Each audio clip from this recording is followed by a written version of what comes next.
In a world where the marks think they know better than the wrestlers and the bookers, the Fantasy Booking Institute exists to pretty much do exactly that. This is a visit from the FBI.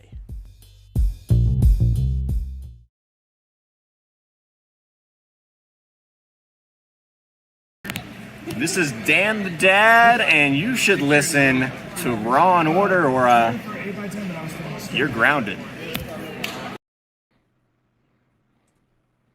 I don't know why it didn't seem to show that video when it played, but welcome to another episode of the Fantasy Booking Institute, your weekly source for pro wrestling fantasy booking. I am your host, Detective Mark Smarks, and I am joined, as always, by one of my partners in crime fighting. It's time from up north, JLB. What's going on, man? How are you? Hey! It goes good, bud. It goes good. Technically, on all the other podcasts, when DA is here, I'm not even a partner in crime. You only say one partner in crime usually. I usually say partners in crime fighting. I don't think you do. I think you haven't usually for the do. last few weeks. Well, I've been angry at you for the last few weeks. So You've now been cheating on us with another podcast. I mean, that hasn't been the last few weeks. That's been a hot minute. I know it's been grinding me. That's fair. I'm doing good, bud. I'm doing good. I really can't complain. I suspicion that this is going to be a very odd episode of the Fantasy Booking Institute.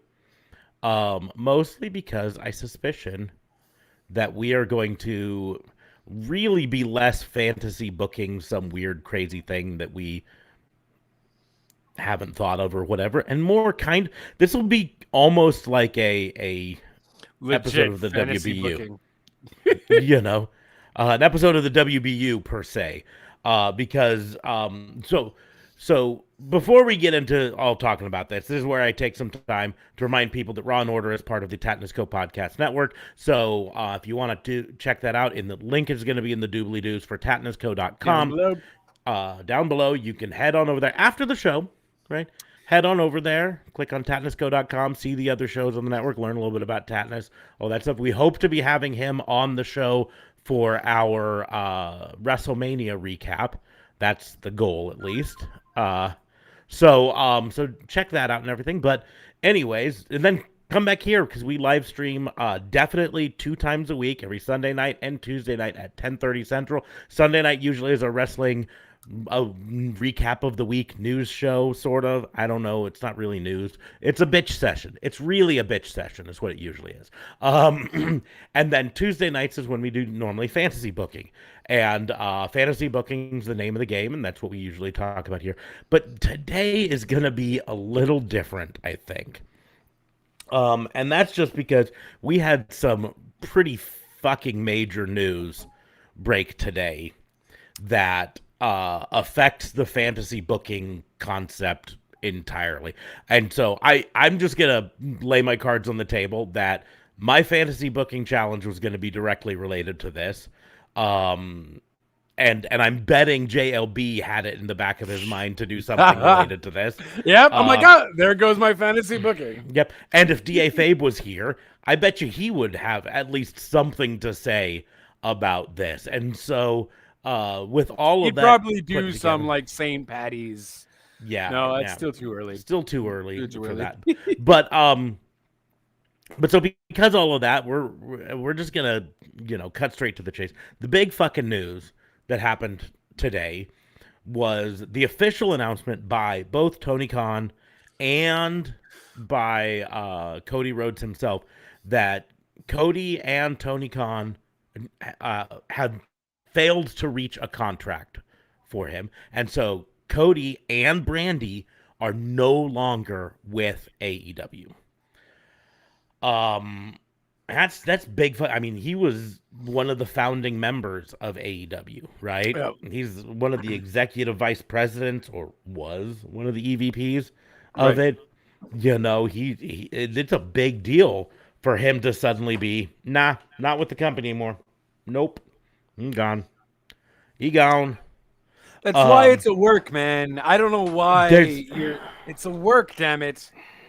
There's no way in his gajillion, zillion years that Cody Rhodes would bounce, and especially with the rumor of him going to WWE, be a legit thing. Yeah. No way.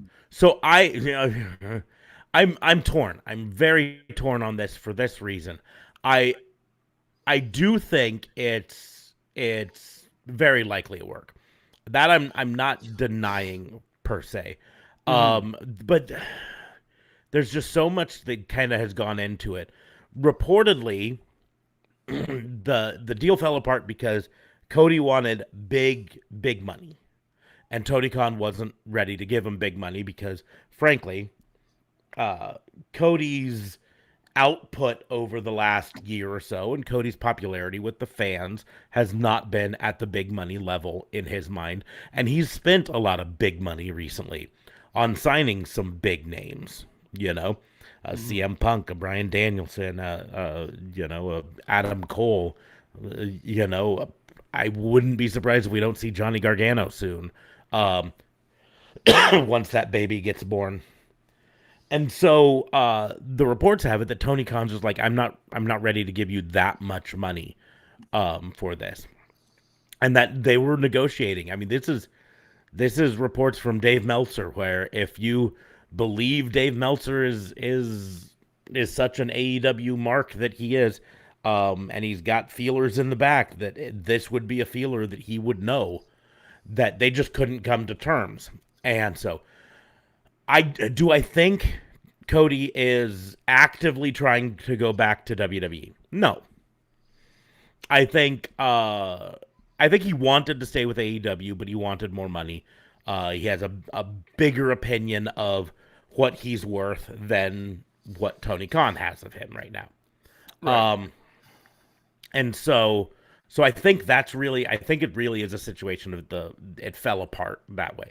However, I can't be 100% on that because remember, just a few months ago, Cody Rhodes tweeted out something, or maybe it was an interview, something along the lines of, you fans aren't ready for what we've got planned. We've got something planned like you've never seen before. And at that point, that's when my brain starts singing that Rihanna song, the work, work, work, work, work, work. That was horrible. Because I can't help but feel that this could be a work. If it is the most elaborate work that's ever been done since Brian Pillman tricked Eric Bischoff into letting him go. Wow, because I mean, at the end of the day, though, AEW can keep secrets. We've seen this. We didn't know anything about Brody Lee. We didn't know anything about necessarily. We knew about Adam Cole potentially coming in, but we didn't really know much about Daniel Bryan to the sense that they both were going to show up on the same time. AEW can certainly keep secrets, and I honest to God think no one really knows about this aside from Khan and Cody, as well as his wife Brandy. That's it. So there's got to be at least one more person who knows about it, right? And the reason I say that is Cody's job was not just wrestler. As part of being the EVP, he was also part of the community outreach team. That's the team that organizes with like the Breast Cancer Awareness Foundation or all of those things for doing special events, for holding fundraisers and all of that stuff. And that had to be handed over to his partner in that entirely. And his partner is Brody Lee's widow, Amanda Huber, right? Right. And so for this to be a work or a shoot, either way, she has to take over that entirely. And so if it's a work, they have to lie specifically to her for her to take over that job, or she has to be in on it. But every person more you put in on the work is a chance for it to get out that it's a work, right? Right. And so, well, if she's in on it, then the other members of the community outreach team find out about it. So we got to be worried about that. And it just Yeah, goes but bigger maybe and bigger she's and not. bigger. Maybe she's not, though. Maybe Cody has groomed her to try to take more control of the community outreach to the point where he says, "Hey, I'm stepping back," and she's comfortable with it. Well, no, but then my point is, then he's lying to her, and I don't see him being someone who would lie straight to her, right? Because if it is a work entirely, then he has not been let go from the company. He still has a contract with the company, and they're playing this work, right? Right. And so for him to be like, "Hey, I'm not going to be in this anymore. I'm hitting the bricks." Now he's got to lie straight to her face. And I don't see Cody Unless he being that doesn't, unless he doesn't have a contract, they're probably they could be playing really like, all right, let's make this legit. Well, Because okay, honest to God, which is why I said this is up there with the levels of when Brian Pillman tricked Eric Bischoff into firing him, right? Because that's what happened there. Depending on who you talk to, right? Either right. Eric Bischoff was in on it and legitimately let Brian Pillman go to work the boys, or Eric Bischoff wasn't in on it and Cody and Brian Pillman tricked him into releasing him. Either way, the grand scheme of it was Brian Pillman was released from his contract as what was supposed to be a work that ended up being a shoot, right? Right. And so if this is a work where they fully released him from his contract and all that stuff, I get it and everything, but still he would have to look at Amanda Huber in the face and say, "Your job is now taking this over. I'm done." And I'm torn. That's why I say I'm torn. I can't say that I don't think it's a work, because there are parts of me that think 100% that it might be a work, right? Right. But then at the same point, there are other parts of me that say every person with any sort of insider knowledge on this, including Meltzer, who at the time of the Brian Pillman thing was reporting in the dirt sheets that Brian Pillman has tricked Eric Bischoff into letting him out of his contract. So this is someone who, love him or hate him, he's got 40 years of journalism in the wrestling industry behind him. He's got people in all corners of the wrestling industry who are not afraid to shoot him a text and say, "This is what's happening." And every single one of his sources says that Tony Khan and Cody could not come to an agreement on numbers, and that Cody is gone from the company, and that Cody is now pursuing other contracts, actively pursuing them, including in talks with WWE. Now, again, like I said, I still think there's a good chance that it's at least partially a work, right? Because of what he said before, when he said, we're doing something, you're not prepared for the story that we're telling.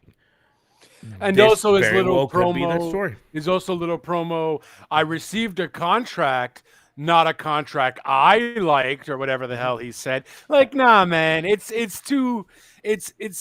I don't. Yeah. Like I said, there's lots of reasons. I don't blame you for being suspicious, and I just sounded like I was going through puberty there. I don't blame you. Hey, congratulations, bud.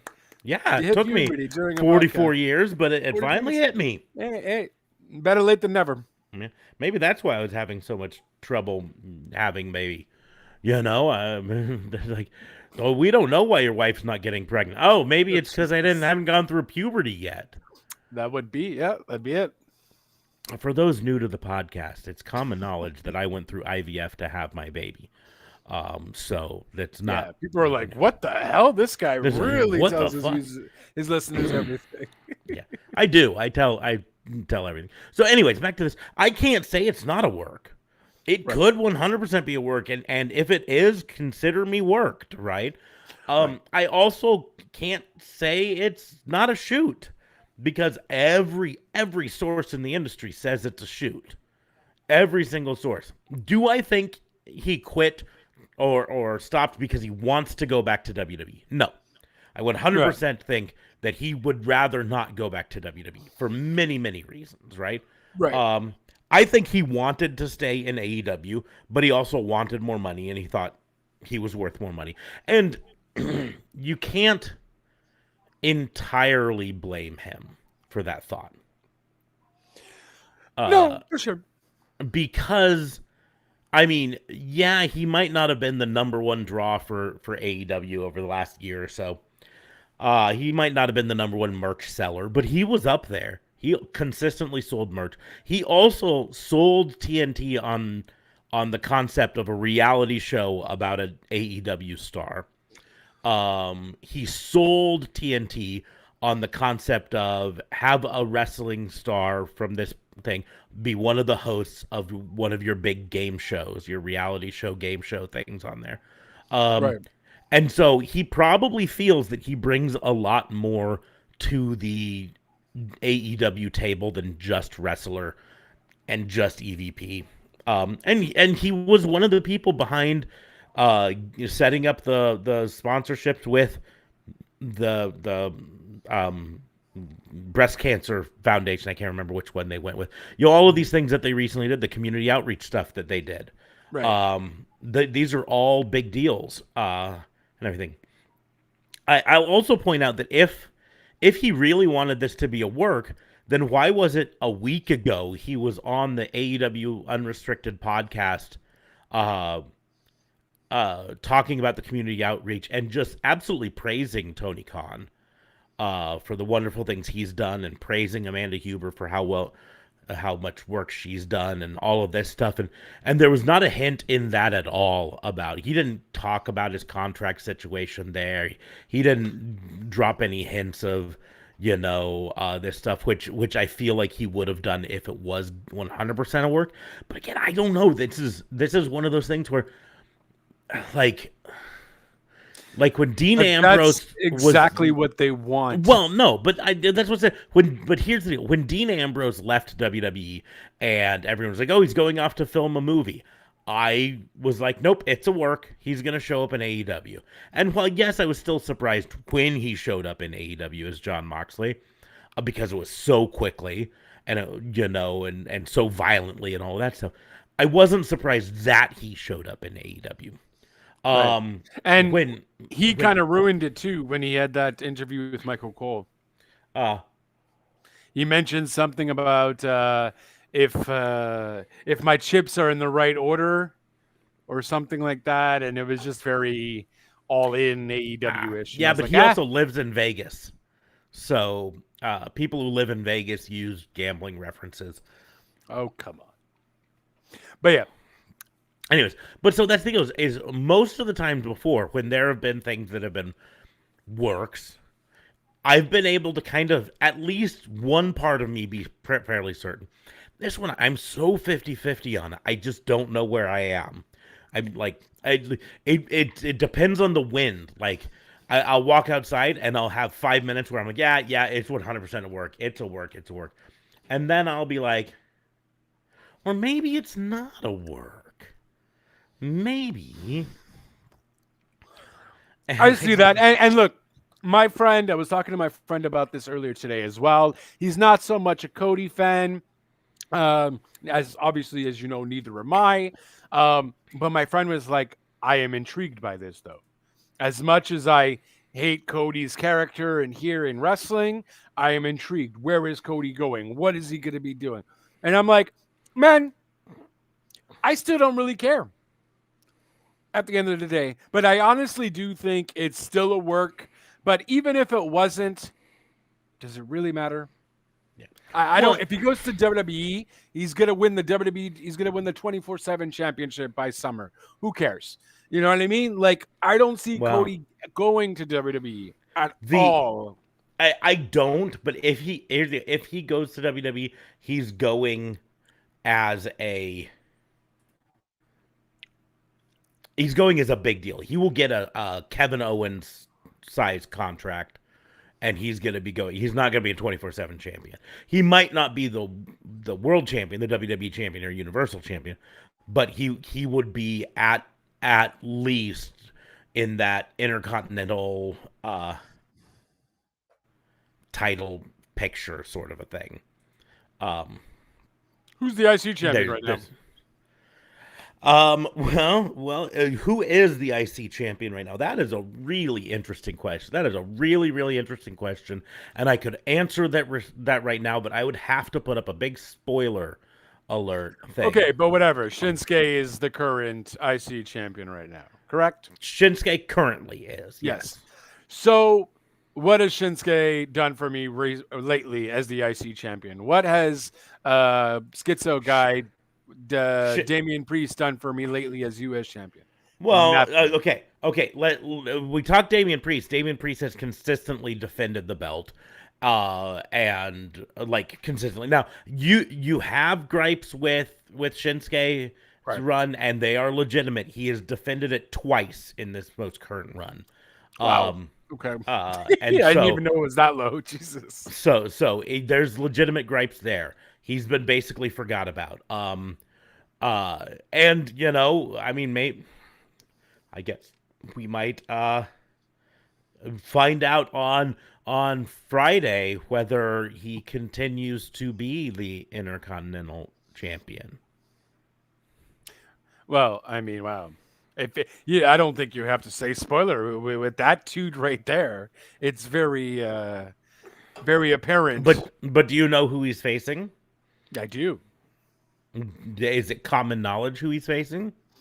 I believe it is. No, I didn't think they'd announced it, but if they had, I think they announced it. It's spoilers. Whatever. Okay. Anyways, we won't do it. But yeah. But I mean, I just don't see it. How do you spend your whole livelihood creating, getting this federation together, and then 3 years later just saying, you know what? It's done. Bye. I put all my blood, sweat, and tears into this company, and now I am bouncing. I am sure Tony would have given him a bigger contract than he had currently. Like, there's no way he was going to get less money. No, I'm sure he wasn't going to get less money, but the reports have it he wanted a lot more money, right? That he wanted to be the number one top paid AEW person. Do we know who is the number one top paid? I don't know offhand, but I would assume it's one of the consistently in the runners, Daniel Bryan, Punks, or Moxley's, or Jericho's, maybe Jericho. Jericho very easily could have been it. But again, he didn't just want to be the number; he wanted to be by far, right? And again, what I'll say is, all the reports have it that he didn't have a choice in this matter, right? He said, here's what I want, and Tony Khan said, no. I'm not giving you that. I will give you this. And Cody says, no, I want more than that. And Tony Khan says, listen, here's the deal. I've signed a lot of big people recently.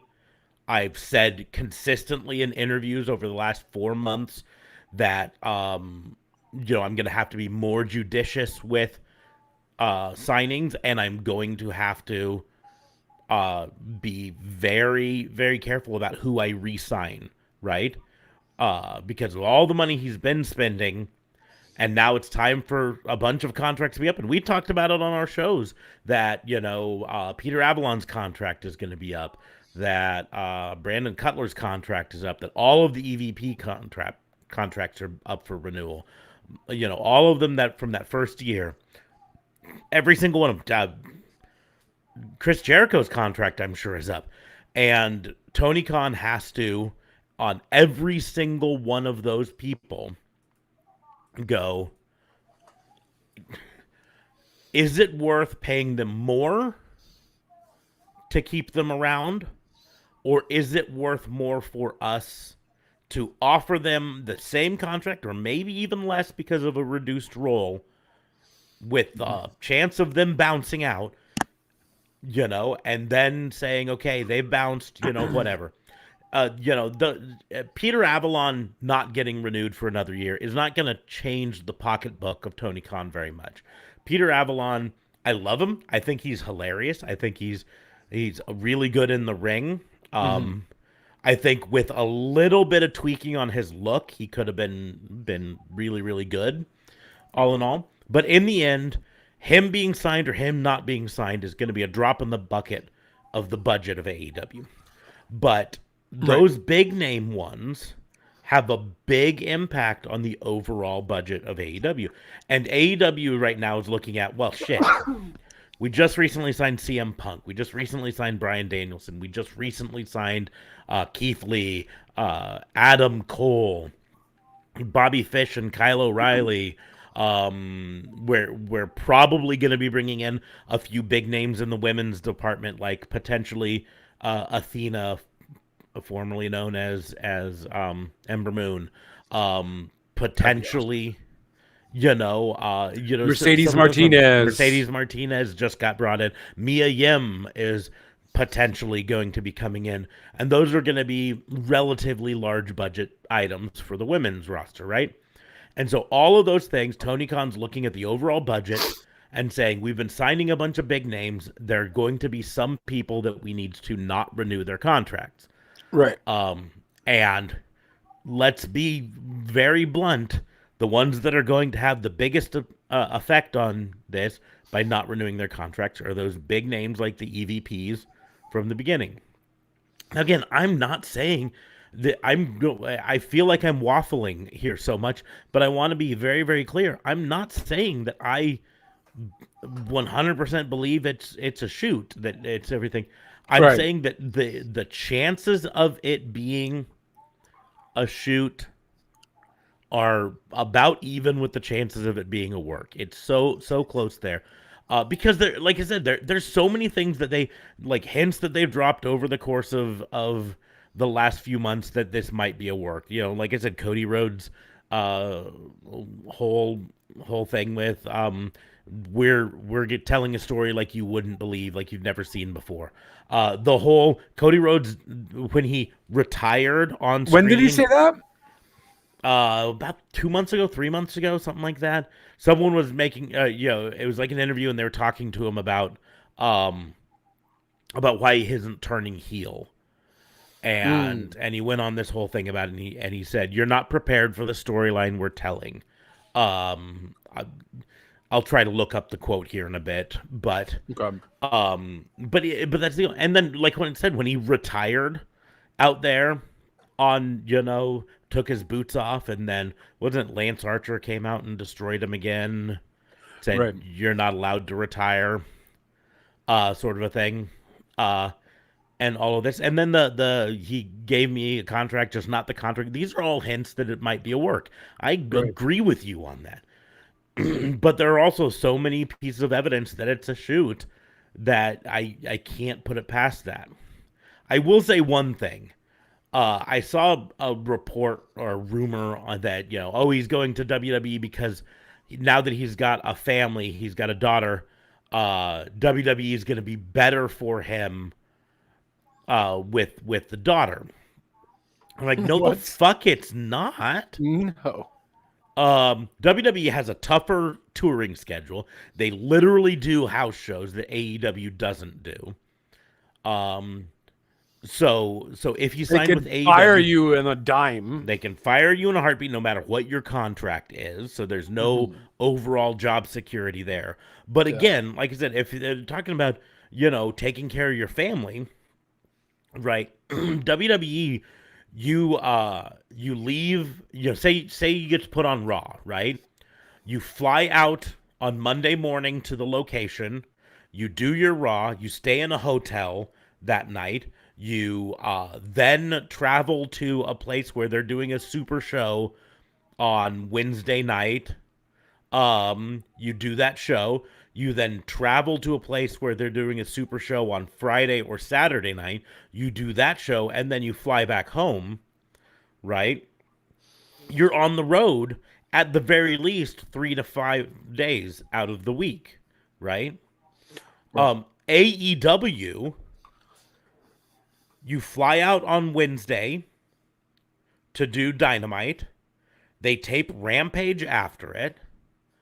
And more than likely, you fly home Thursday, right?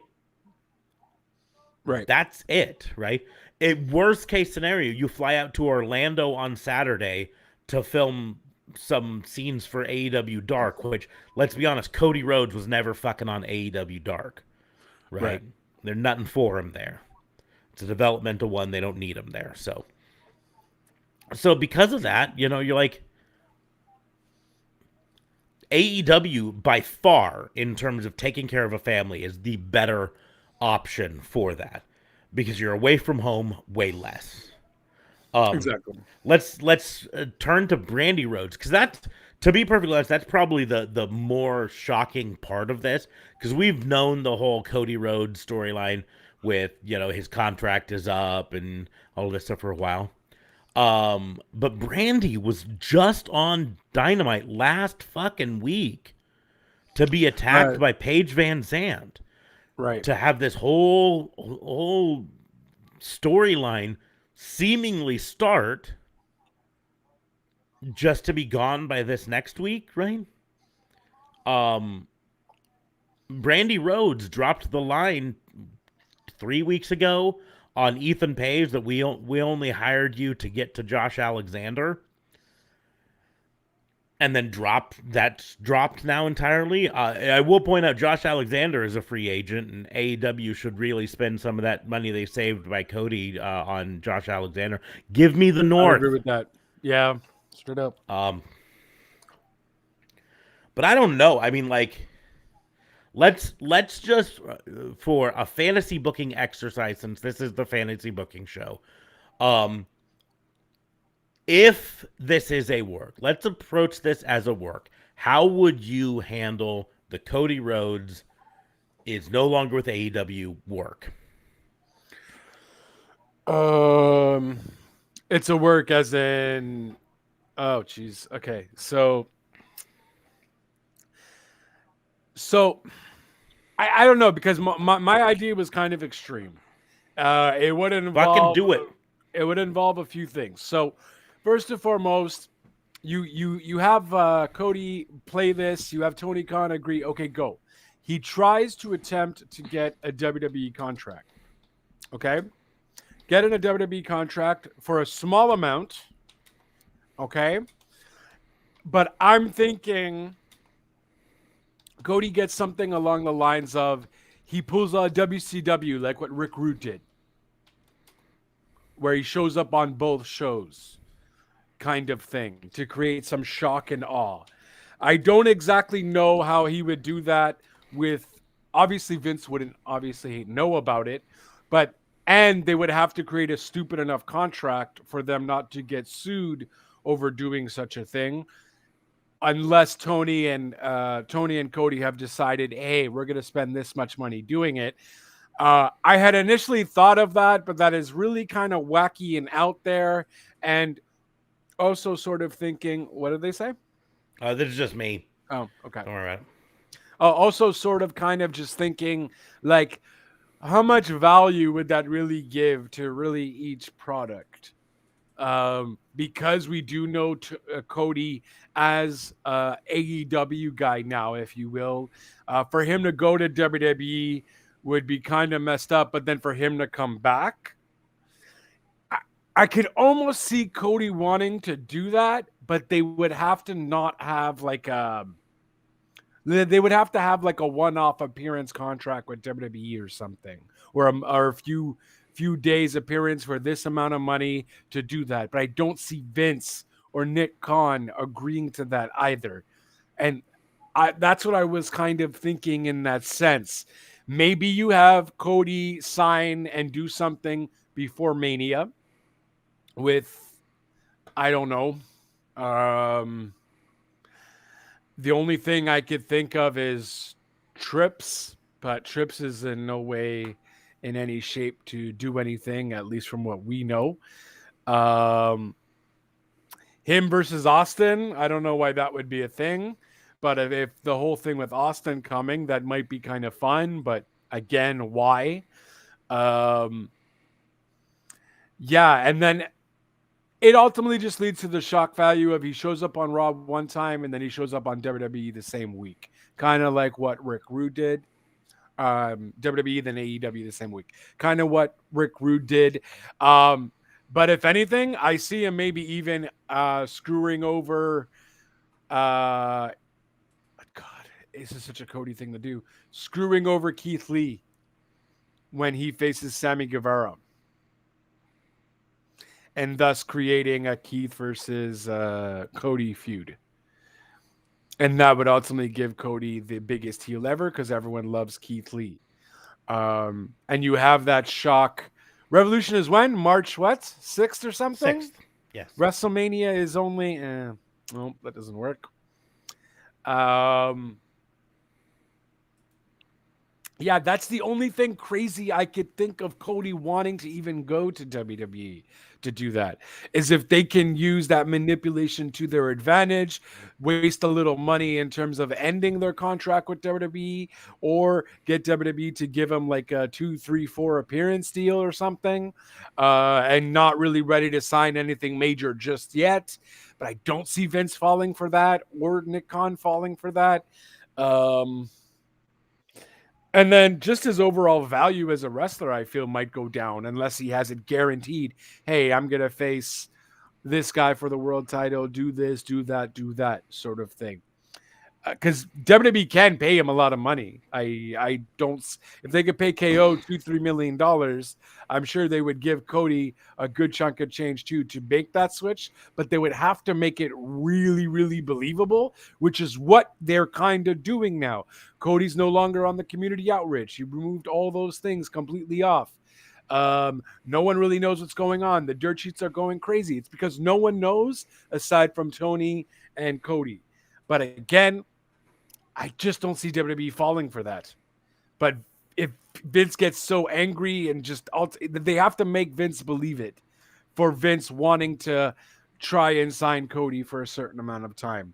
So it has to be very convincing. The Brandy thing, I don't know what's her face is going to do, the UFC fighter now. Yeah. No one else really cared for the whole Brandy scenario.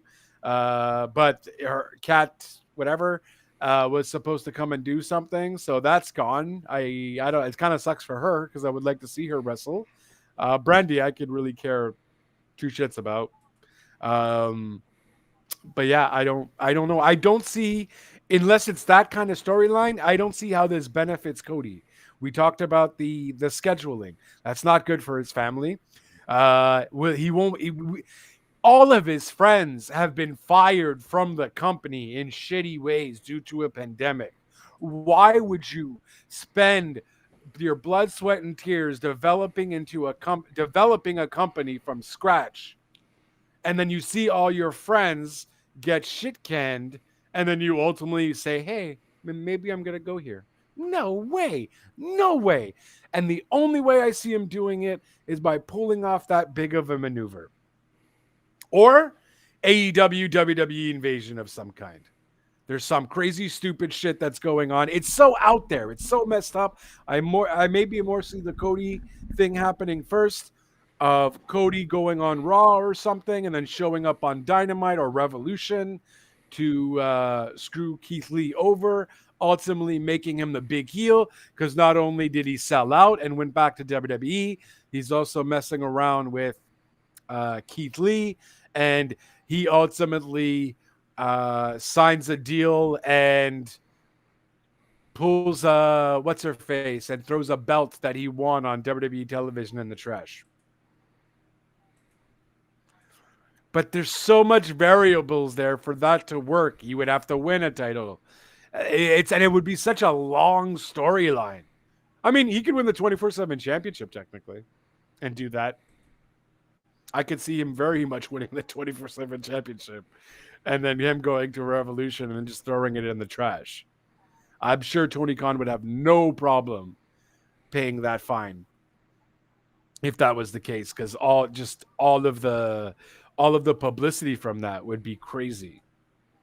But that's the only way I see it. I don't see him just wanting to go there for money. I don't know. I can't. I'm not convinced, because the dirt sheets don't know doesn't mean anything. It's because nobody else knows aside from Tony and Cody. No one knew about Brody's sickness, or the people that did know kept it hush. None of the dirt sheets really knew much. No one knew anything. That's why it was such a shock. So there's probably more examples I can give you, but I can't really give you them at the moment because I can't think of them. But it's gotta be a work, man. No way. No way. I don't know. That's it. See, I would argue that all of the things that you said about how they know how to keep a secret and all of that stuff are direct arguments as to why it's a shoot. For this reason and this reason alone. Like I said before, Amanda Huber is a big part of this, and for this to be a work, it requires them to deceive Amanda Huber. Okay, so she's part of it, bro. She's part of it. Okay, so either she's part of it or either way, right?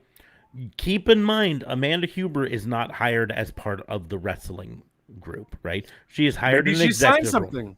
Maybe she signed something. You never know. But in the end, my point still being, or you will get fined or some shit. Or maybe she doesn't know. At the end of the day, once this comes out, if she doesn't know, then that means they misled her, and their whole relationship with her has been based on this trust that they've built based on how they handled the Brody Lee situation, right? And that's fine. She'll get over it because of the trust that they built. When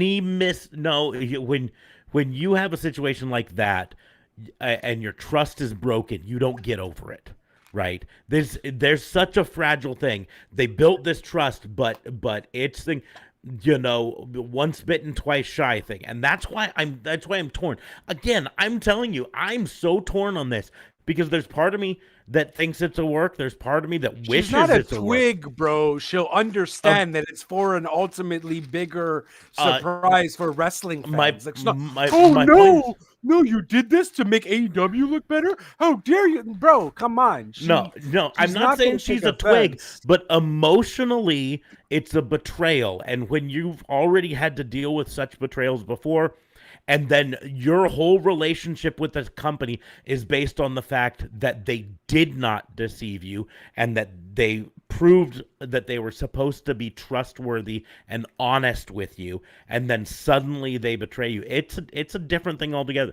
Or maybe he said he doesn't want to do the outreach anymore and they gave it to her. That's it. Maybe that's just it. He's like, hey, I don't want to do this anymore. I'm going to be doing a few other things. I'm going to do some movies, then explain the statement that he released where he said, I didn't read it all. Yeah, he released a whole statement about how he's not with the company, yada, yada, yada. Amanda Huber's going to do great in the community outreach and all this stuff. So again, even if he said, I don't want to do it anymore, you can take over it, that still meant he deceived her with his motives for leaving that, which would come out, right? That's the deal. Is in the end, any deception to her would come out, and any non-deception, any truthfulness to her will probably come out, because it's the inverse law of conspiracies, right? The larger the conspiracy, the more number of people who would have to be involved in it. The more number of people who would have to be involved in it, the less likely it is that they could keep it secret, right? The only conspiracy she knows. But they don't tell her a lot of info. You know what I mean? Like, what is she again? Say? I'm not saying. I'm saying these things are all maybe possible, right? Yeah. But I'm also saying that they're also maybe unlikely, right? They're also, if for her to know, that now means 4 people know, right? And the simple fact is, with any conspiracy, which this would be a conspiracy, 3 of them. Who's the 4th? Oh, Brendy. And the 4 of them, especially for Amanda Huber, she doesn't want to be spilling shit, because guess what? If you spill our biggest storyline of the year, you're no longer going to be part of our community outreach. We're slowly going to push you out because you fucked us over. Again, it comes down to it's all about the laws of the inverse laws of conspiracy. This is a conspiracy. For every additional person that comes into it, the chances of the knowledge of it coming out and becoming public go up exponentially, right? So it's not just slightly more by adding her to it. Yeah, What? Three of those four are never gonna say shit. But no, I mean, 3 of them might. How many fucking conspiracies like this fall apart because Brandy Rhodes, in an interview, says something and it's not exactly scripted? Because remember, Brandy Rhodes does fucking live streams and a YouTube channel where she just kind of talks and all this shit. And so all it takes is one minor slip of the tongue from her. Maybe she doesn't know. and that one slip of the tongue could be, in a week she's doing one of her streams or whatever, and she's like at the production meeting with TK the other day. I mean, a month ago. Then suddenly that's a clue that it's coming out, right? Every single one of these people. But here's the deal: is because we can't cut it off at just Amanda Huber, because for this to go on, Brody Jr. -1, a 10-year-old boy would likely have to know about it, because right now one of his heroes. Remember, Brody Lee programmed the entire Brody Lee tribute show, right? He booked the whole thing. And one of the matches that he wanted most of all was Cody Rhodes, right? He looks up to Cody Rhodes so much. So he is either in on it, or they're lying to him and saying Cody Rhodes isn't with the company anymore. If he's in on it, then you're relying on a 10-year-old boy to keep your secret. That's not a good way to keep a secret around, right?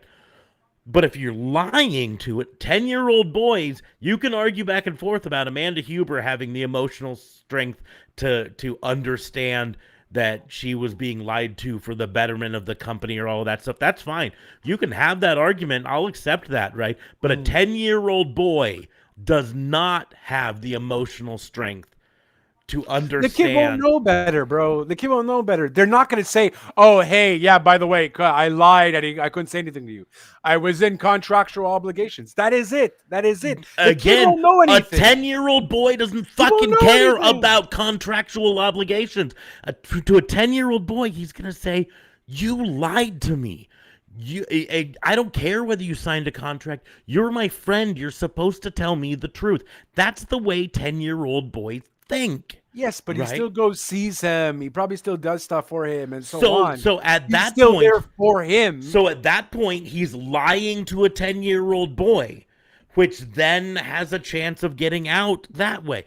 All I'm saying is this is either one of the greatest cons in the world in all the history of professional wrestling, or we have worked ourselves into a shoot here with our thinking that it is a work, right? Right. That here's the deal: is if it's not a work, all of the people who are saying it's a work have been worked by it being a shoot. And so and I'll be the first to admit it. If that does happen, I'll be like, all right, you done got me. I surrender. Yeah. Where's my white flag? For sure. Yeah, I somehow or another doubt that, but I mean, I will point out that there's a presenter on What Culture who to this day still claims that Jon Moxley going to AEW was a work, that it was just a part of the greater plan. He's going to go to AEW, he's going to have a big career there, and then he's going to come back to WWE, the triumphant hero. Oh, well. Yeah. But anyways, so I'll go ahead and answer what I challenged you to, how I would work. If this is a work, right, this is what I would do for Cody Rhodes, right? I would have him go off to one of the other promotions, maybe overseas to New Japan for a while, right? Have him go do that. And we already know they love him in New Japan. We already know that he's popular there with the fans and with the company. He does really good work there. He doesn't have to sign a contract. New Japan has independent workers all the time, right? Goes over and does a tour with that. Maybe heads over to All Japan Pro Wrestling. Maybe it hits a bunch of the indies in Europe, and the UK, right? Maybe shows up on Impact Wrestling as a free agent. Maybe starts showing up at events with his very, very real life, very, very, very good friend, Matt Cardona. And start showing up at NWA tapings. Yeah. With Matt Cardona, the new NWA World's Heavyweight Champion. I am so waiting for the spinner version of that belt to come out. Did he mention what he was going to do, or he had a poll up? He put a poll up that said, "Should I put a purple strap on it, or should I make it a spinner belt?" And I responded with a gif of the little Hispanic girl from the old Ortega commercials saying, "Por qué no las dos?" Why not both? Both, yeah. Purple belt spinner. Because that's fucking expert league trolling, and I'm down for it. I'm here for it. And so he goes off and does a bunch of those. WWE's not in the picture for this because WWE would require him to sign some sort of contract. WWE doesn't do, for the most part, one-off appearances for stars of that size, right? If he was a celebrity, not a professional wrestler, but a celebrity like a Johnny Knoxville or something like that, they'd do a one-off appearance or a short-term appearance, 3 or 4 appearances or something like that. But for wrestlers, they sign them to either Legends deals that require X number of appearances in a year, but don't require them to wrestle, or one-off appearances for things like the Royal Rumble. They'll do that sometimes. But a lot of those people are in Legends deals that require certain amounts of appearances. Or they sign them to a 1-year deal or a 2-year deal or a 3-year deal, right? And for this to truly work as a storyline, I don't think he could do a 1-year deal with any other company. And kind of like you said, I don't think WWE would allow him to do this if they had even a sniff in the back of their brain that this was a work.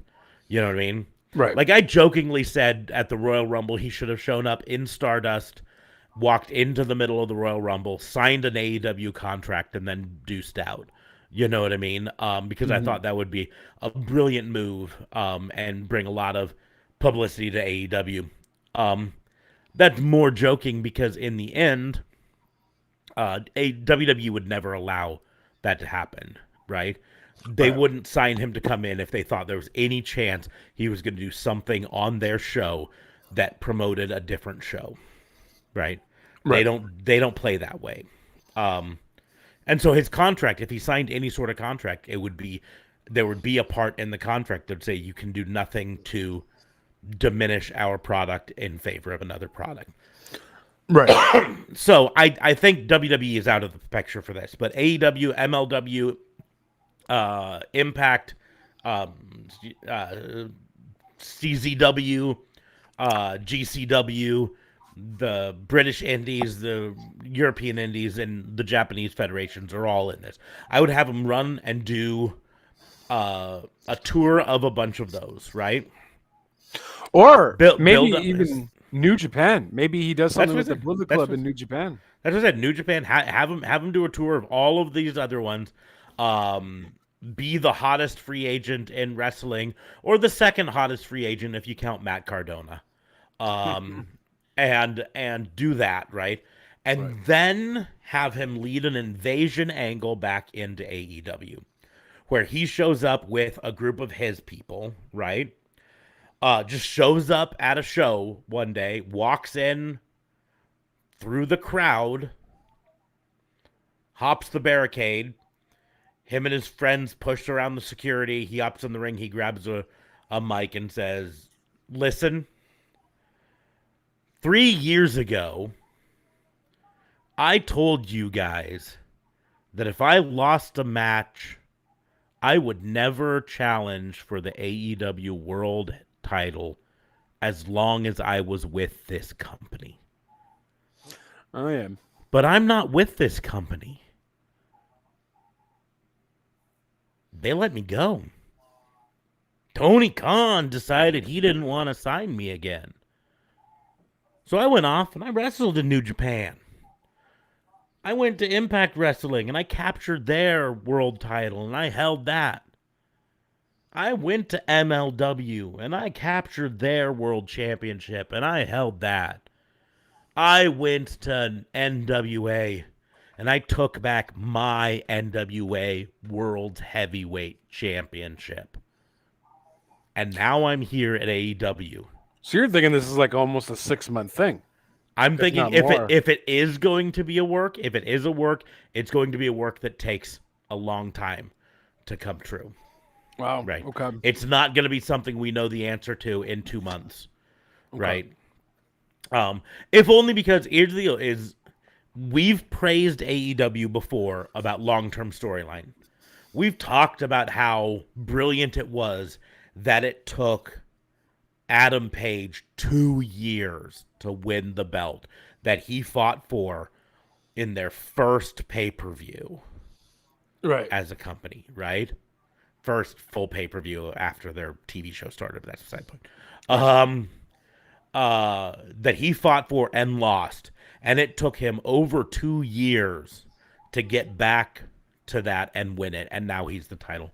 So if this is a work, and I'm not saying it is, but I'm also not saying it isn't. If it is a work, we're not going to know it's a work for months because of this, because it's going to be planned out. To sell that it's a work, he is going to be gone for a period of time. Long enough that those people like JLB who are like, it was a work, will start to be like, was it a work? Mm-hmm. And then eventually we'll be like, I don't know, I guess it wasn't a work. I thought it was a work, but it's been 5 months and nothing's happened. So I guess, I thought it was a work, but Cody's on Thursday night's Impact Wrestling with the world title around his waist. Right. I thought it was a work, but he's showing up on NWA and trading the title belt back and forth with Matt Cardona to keep anyone else from challenging for it. Mm-hmm. I thought it was a work, but he spent 3 months over in New Japan, fighting with Kota Ibushi and Tetsuya Naito. I guess it's not a work. The only way it works as a work. Oh, that's a really bad way to sentence it. The only way it works as a work. Is if they sell it over a period of time that's long enough that even the most skeptical people who are sure it's a work decide that it can't be a work anymore. Was Cody Rhodes ever in the New Japan Bullet Club? Mm-hmm. He was. Yeah, there was a whole storyline before they launched All Elite Wrestling when he was there with him kind of looking like he's trying to scheme to take over it from out from under Kenny Omega. Okay. So there's this whole thing back and forth where like he never openly challenged for leadership of the Bullet Club. Okay. But it always like looked like he was scheming to try to take over. Like when Kenny Omega wasn't around, he'd be having conversations with Nick Jackson and Matt Jackson about, what we need to do with Bullet Club, and like he's the leader. And then Kenny Omega would come back and he'd be like, yeah, we were just, deciding what to do to keep Bullet Club on top. Mm-hmm. So yeah, but he also got like he was in heel persona when he was in New Japan. And he got super heel heat. For sure. I mean, I hate him when he's a babyface, so. Well, I think you would actually like him as a heel. Like he would like to hate. He's the like to hate. You would like to hate guy, yeah. Because that might be a good way. I'm just gonna point out that I do have Cody Rhodes right there, in his Thronebreaker shirt. So. I do consider myself a Cody Rhodes fan. And I want this to be a work. You don't understand how much I want it to be a work. But that's part of why I have to take a step back and say, as much as I want it to be a work, how much of me thinking it's a work is me wanting it to be a work, and how much of it is based on actual evidence that it could be a work. Right. And I really do believe it's 50-50 right now. Anyways, so, but then he comes back to AEW and he uses the fact that his wording when he said it, and I'll have to go and look it up to be 100% certain on, but I'm pretty sure it was, as long as I'm with AEW, I will never challenge for that belt if I lose this match. Right. And so he can walk in and say, I'm not with AEW anymore. Right. I'm not. That would be fun. I also think him walking in, and I feel like it's almost going to be as if he's going to be walking in with the New Japan Bullet Club, but when Kenny becomes champion again. That very well could happen. Because then you have the Bullet Club US versus the Bullet Club New Japan, if you will. And then that's how you get that ball rolling.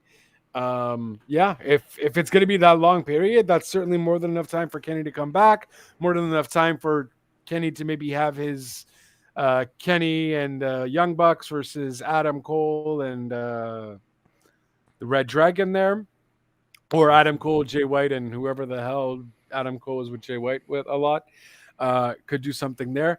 I think that would be the ultimate great goal too. I think maybe I'm thinking too much about WWE, because I really don't see it making sense him going there at all. It's very possible. Like I said, I 100% agree. I don't think it makes any sense to think that Cody Rhodes is going to be back in WWE. I mean, he was the creator of the Forbidden Door. The only thing that puts Cody Rhodes in WWE is dollars, right? That's literally the only thing. If Vince McMahon were to come with, and I hate to say it, but Kevin Owens money, $2 million a year and everything. Man, how much is Roman getting paid if Kevin's allowed to get $2 million? Well, I don't know. I mean, Roman was probably one of the top paid WWE people until recently. He's one of their big guys, but I know he's not making that $2 million because as far as I read, he's making more. As far as I read, when Cody, goddamn, talking about all these things here, when Kevin Owens signed that $2 million, that put him in the top tier of WWE contracts, right? Like that put him in Brock Lesnar money, right? And the only other person in Brock Lesnar money is Brock Lesnar or Goldberg. I don't even think Goldberg's in Brock Lesnar money. No. Because here's the deal. Remember, Goldberg's on a Legends contract, right? Legends contract says X number of appearances per year. And if we have you wrestle in a pay-per-view, you get this much bonus or whatever. Brock Lesnar is on an active wrestler contract that is just like, give us a bunch of money, but I only have to appear in 8 pay-per-views out of the year or whatever like that, right? And so because Vince McMahon thinks Brock Lesnar is the number one draw in professional wrestling, sports entertainment, because he believes that, Gesundheit. Thank you. Brock Lesnar is like, Brock Lesnar, I think, gets somewhere around $250,000 per appearance. You know what I mean? Like, it's this absurd amount. That's crazy. But wow. But I mean, even money, man. I don't. And how do you go there? Okay, you get all that money, but you're not going to be treated well, bro. There is no. They're gonna make you eat your words for everything you have said to them, done to them. No amount of money is worth being disparaged over that. I think he wouldn't be. And the reason I think that is this. To WWE, signing Cody Rhodes away from AEW would be a bragging rights thing. Like literally, they would be able to say, we took the hottest free agent away from our competitors. They're not going to say AEW, right? But they would bring him in and treat him like royalty for a while, because it's a bragging rights thing. It's just like you mentioned Rick Rude showing up on WCW the same day he was on Raw, right? We mentioned Lex Luger showing up on WCW right after he'd appeared on Raw. That's the sort of thing they would bring him in. What?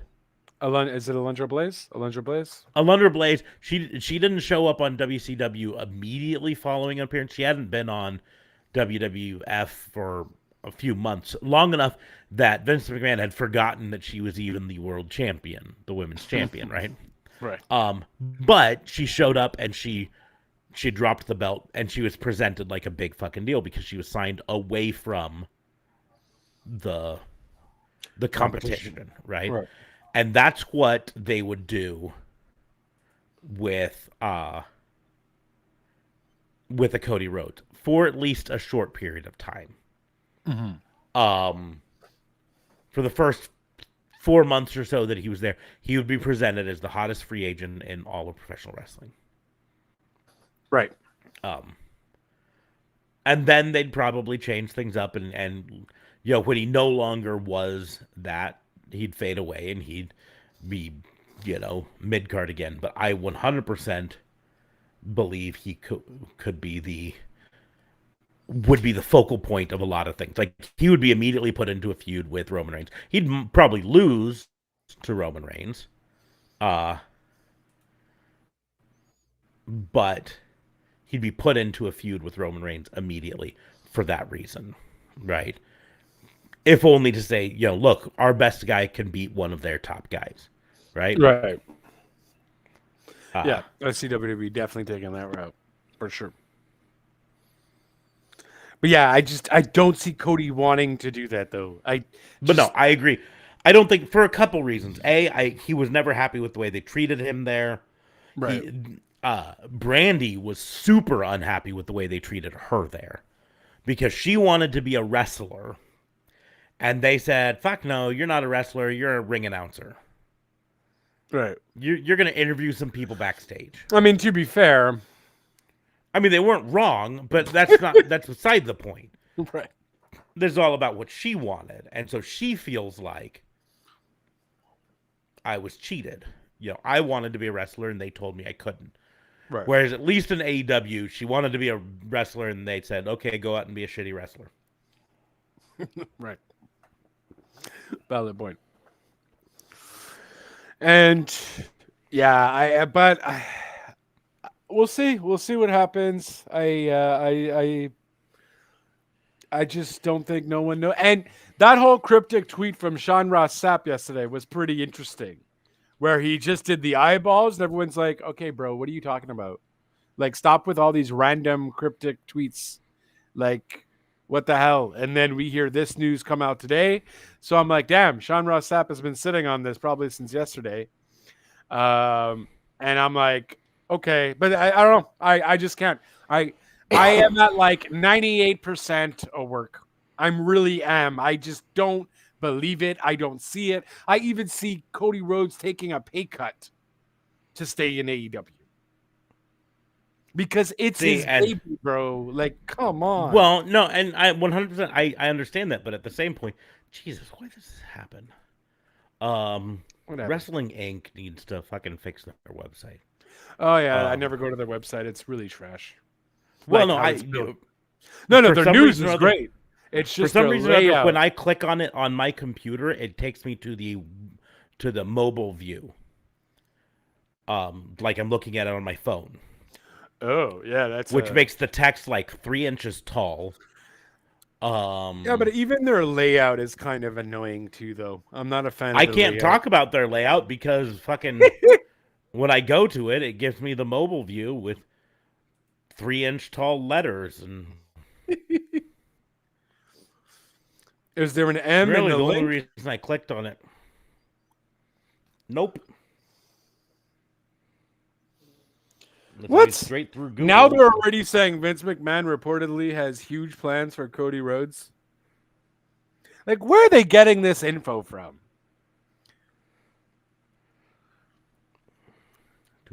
It's all the trying to pull up his statement. So, okay. Okay, you got it? This is his statement. I'm bringing it up so I can read it a little better because I'm 44 and my eyes ain't so good no more. Is Wade Keller a credible source from PW Torch? He's pretty credible overall. So apparently, WWE Chairman Vince McMahon is planning to give Cody Rhodes a major match at WrestleMania if Rhodes were to return to WWE, according to aforementioned name Wade Keller from PW Torch. Keller noted how McMahon views Rhodes' AEW exit as a big deal, like you were mentioning, and wants to treat it accordingly. Cody and WWE haven't confirmed it, but Cody is going to WWE and he's going to get a big push, Keller said. Vince McMahon is going to treat this as a big deal. Everybody I talk to thinks Vince loves the idea of acquiring co-founder and EVP. And main event wrestler, he just held their secondary singles title that long ago, blah, blah, blah, blah, blah. Yeah. I don't know. I think everyone's jumping the gun. Like here's the deal. Vince being excited. Vince McMahon. I will give this to Wade Keller for reporting this. Vince McMahon, I'm sure, is talking like that. I'm sure he's telling people if we can sign Cody Rhodes back, I'll give him a big match at WrestleMania just to show that. Because in Vince McMahon's mind, signing Cody Rhodes is a sign that they're winning. Right. And so here's the statement from Cody directly, right? I have loved my time at AEW. Amazing locker room, amazing fans, amazing people. The revolution was indeed televised, and I've been incredibly lucky to be part of that. First, I want to thank Tony Khan. He's taken the baton and run with it, and it was an honor to work for him and to know him on a personal level. He is a beautiful soul.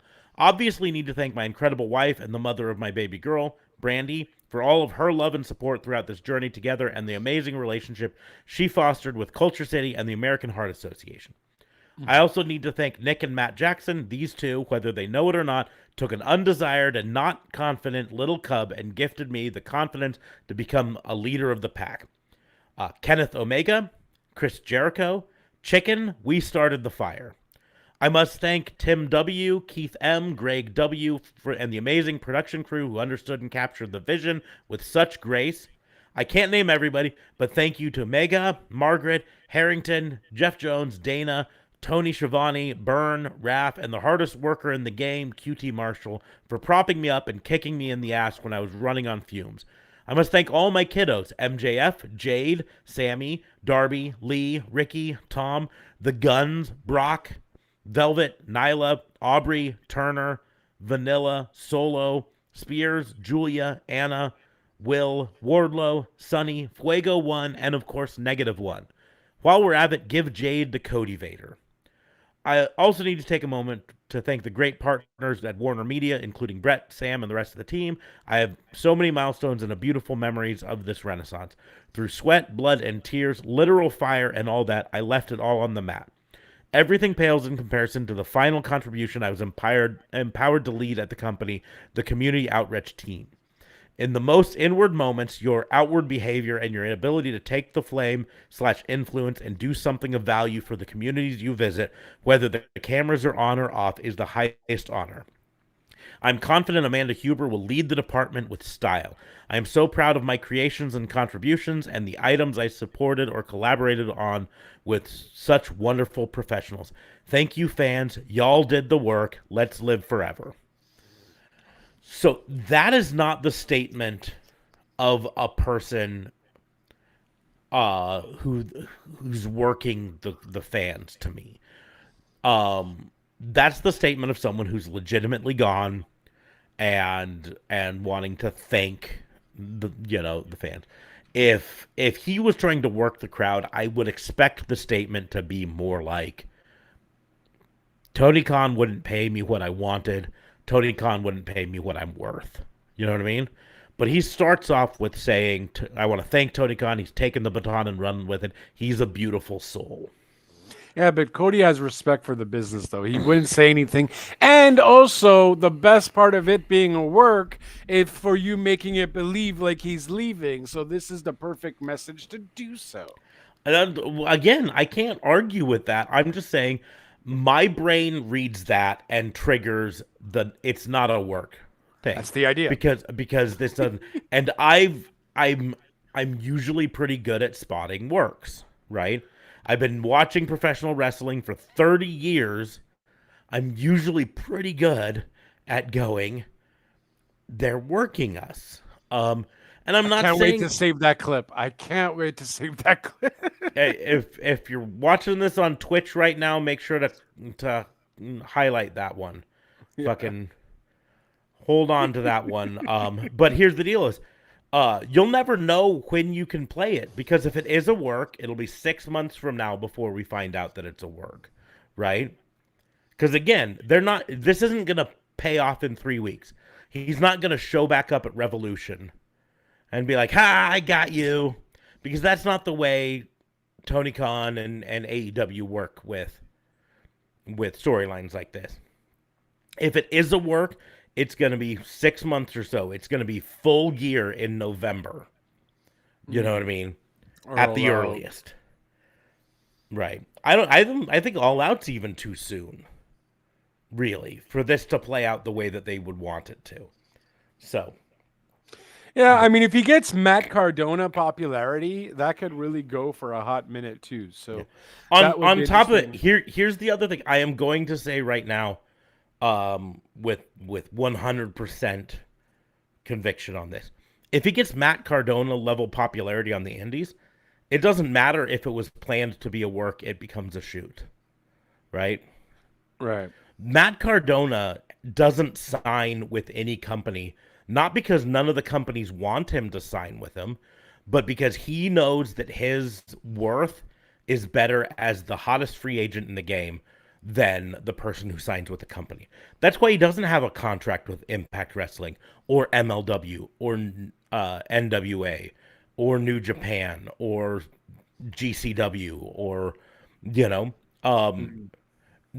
his whole gimmick only works if he can go wherever he wants to, right?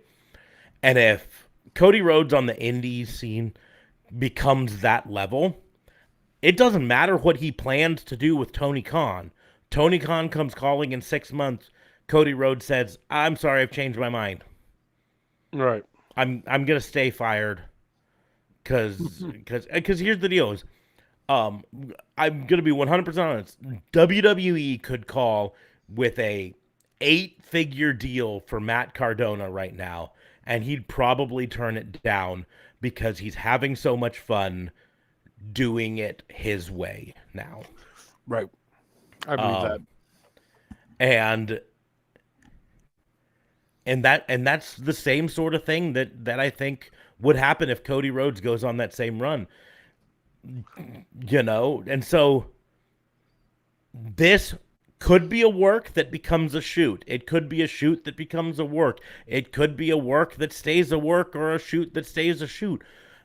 We may never know what was planned. It could be a shoot, and in 6 months, Cody Rhodes had a decent run, but nothing huge. Tony Khan calls him up and says, hey, I've got an offer for you to come back. We're going to do a 1-year deal. It's going to be the same amount of money that you made before. And so then it looks like it was a work, but it was actually a shoot that became a work. Right? But we'll know. We'll know, though. Because eventually the dirt sheets will know.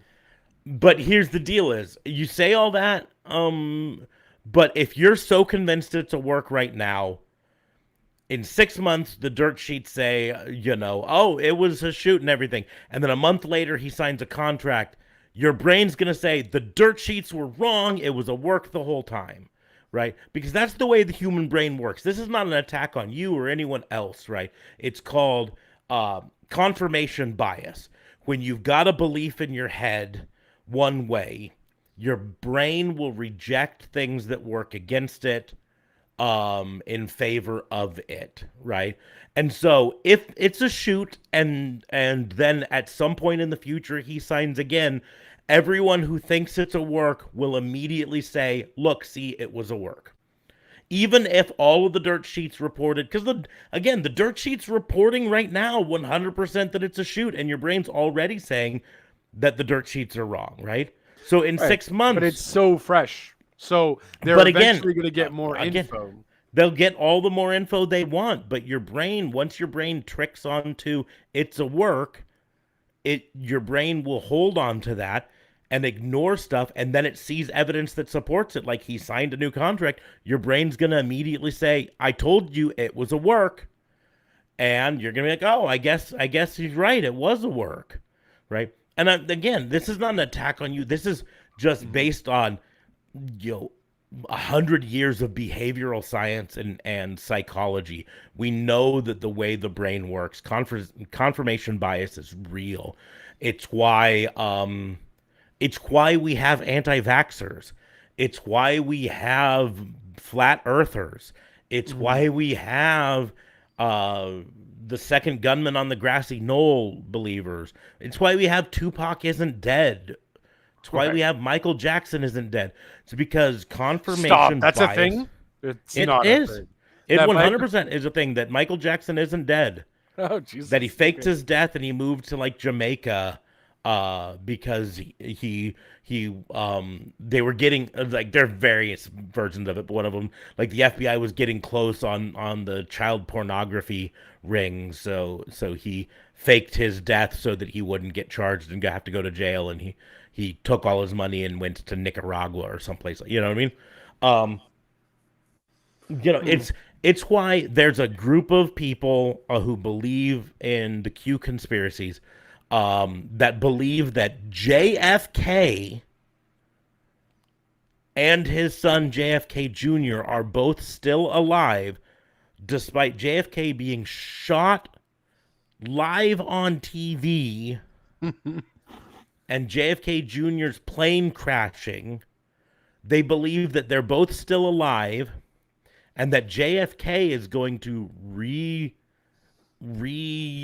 take the presidency and appoint JFK Jr. as his VP, his vice president. And I mean, it's quite a tale. And because of confirmation bias, they see a few little things that make them believe it, and their minds just automatically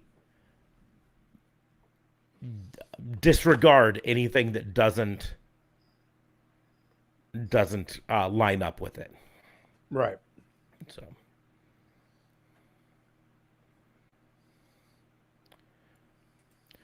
look at this. Oh, Mr. Nice. Tiny Corn Dog sent us a championship belt. Ooh, hey. Yeah, Tiny Corn Dog.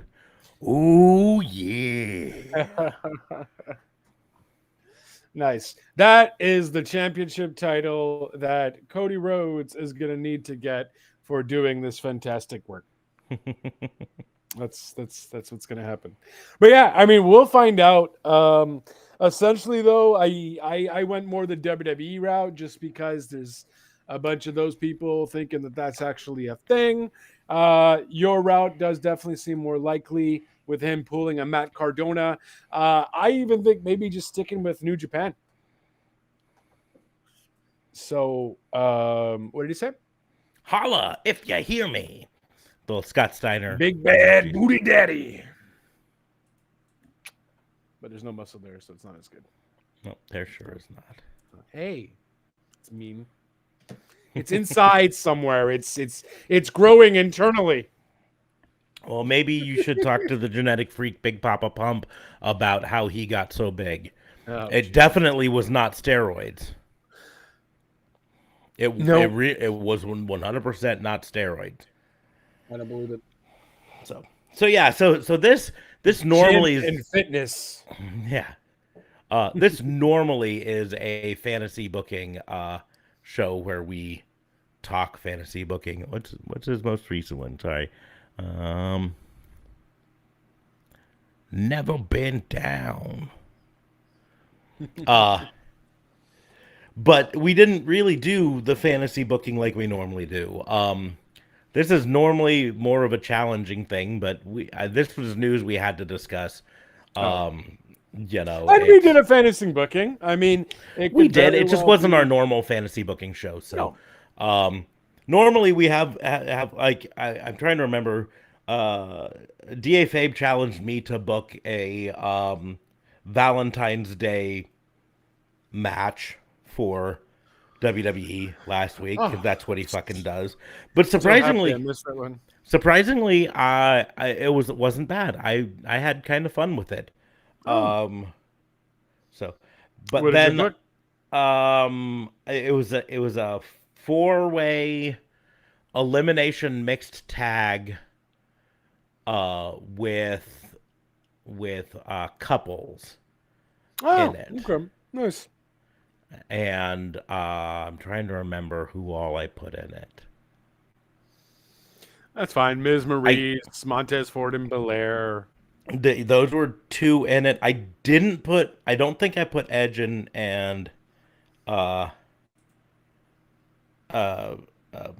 Beth on it. Mostly because I think I think I was like they're not currently, like, Beth isn't currently signed to an active wrestler deal. Right. Oh, and I did one that is not actually a couple, but they played one for a short period of time, and I thought it was would be good to bring them back together. Otis and Mandy. Oh, nice. Old Otis, but new Mandy. I didn't really specify. It could be new Otis and new Mandy. Because new Otis is trash. He's not as much fun, but no, definitely not as no much beard, fun. no, you fun. know, but he's still wrestling. I mean, that's the storyline that they could tell with him, right? Is he she has to come to soften him up again, and maybe he starts to grow the beard again because of it. I mean, if she comes, I don't think she'll be softening him up. It's a bit. Well, he'll eventually get soft. Yeah. He doesn't have the stamina of Veer Mahan, apparently. Oh, Jesus! I like how he can tweet, but he can't come to Raw. Yeah. Well, I don't know if I've been coming for 3 months, I might still have free hands to tweet, but Jesus. it'll be misspelled because my eyes will be wrong. Whoa, exactly. Oh, jeez. No, I was talking. I've got a new coworker at work, and he's a lapsed wrestling fan. He doesn't currently watch, but he did used to watch, and so he knows a little bit about this and that. And he was talking about Cody Rhodes and potentially, you know, all of this stuff and potentially going back to WWE. And I mentioned how we, on one of our shows a while ago, had kind of had this discussion about who do we think is going to be the first person to jump from AEW to WWE, right? Because it's going to happen eventually, whether it's Cody or someone else, right? Right. We've had a bunch of people jump from WWE to AEW. Eventually, we will get somebody to jump the other way, right? Right. And DA Fabe and I both kind of landed on Brian Cage. He was the one that we thought was most likely. Partially because he hasn't been used very well in AEW recently. Partially because he is like Vince McMahon's wet dream, right, in physical form, and everything. But I told him that none of us, absolutely none of us, had Cody Rhodes on our list. Right. Like some of us were like, maybe Jericho. Jericho's contract expires. He goes back to WWE, you know, has one final run there. Yeah. Yeah, I could see that. Trying to remember, we thought like Wardlow and MJF both had chances when their contracts were up, you know, right, maybe go there. I mean, we know that there's interest in MJF in WWE, right? Of course. He's got another 2 years on his contract, I believe. Yeah, 2024. He says that there will be a bidding war at that point, and he's not ruling out going to WWE. And frankly, I don't blame him. Right? Get those ducats, yo. But I don't think any of us put Cody Rhodes on the list because we kind of assumed he was going to be a lifer. Now, there is one other option with Cody Rhodes that we do have to at least consider. And that is it's a shoot, but it's a shoot in a different way. That he's done with wrestling. He very well could be. He's established himself now as a game show host with the Go Home show, Go Big show, whatever it's called. He's a judge, no? A judge on it, but still, that's the thing there. He's established himself as a reality show star with Rhodes to the top. I think Star is really pushing it, but sure. It's he's a bigger star than you are on your reality show. Oh, Jesus Christ. But no, I mean, here don't take it personal. Calm down. The simple fact is we might be on the verge of seeing Cody Rhodes announced for the next season of Dancing with the Stars. Cody Rhodes announced for the next season of Celebrity Big Brother. I know we just had one start. We just had one start. I know it's almost ending. It's almost going to be a few months before we get the next one of them or whatever. But calm down. It'll be like next year.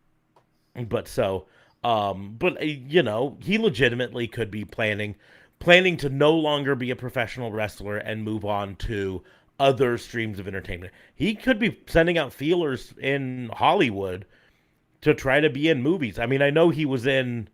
Wasn't he in one of the Marines?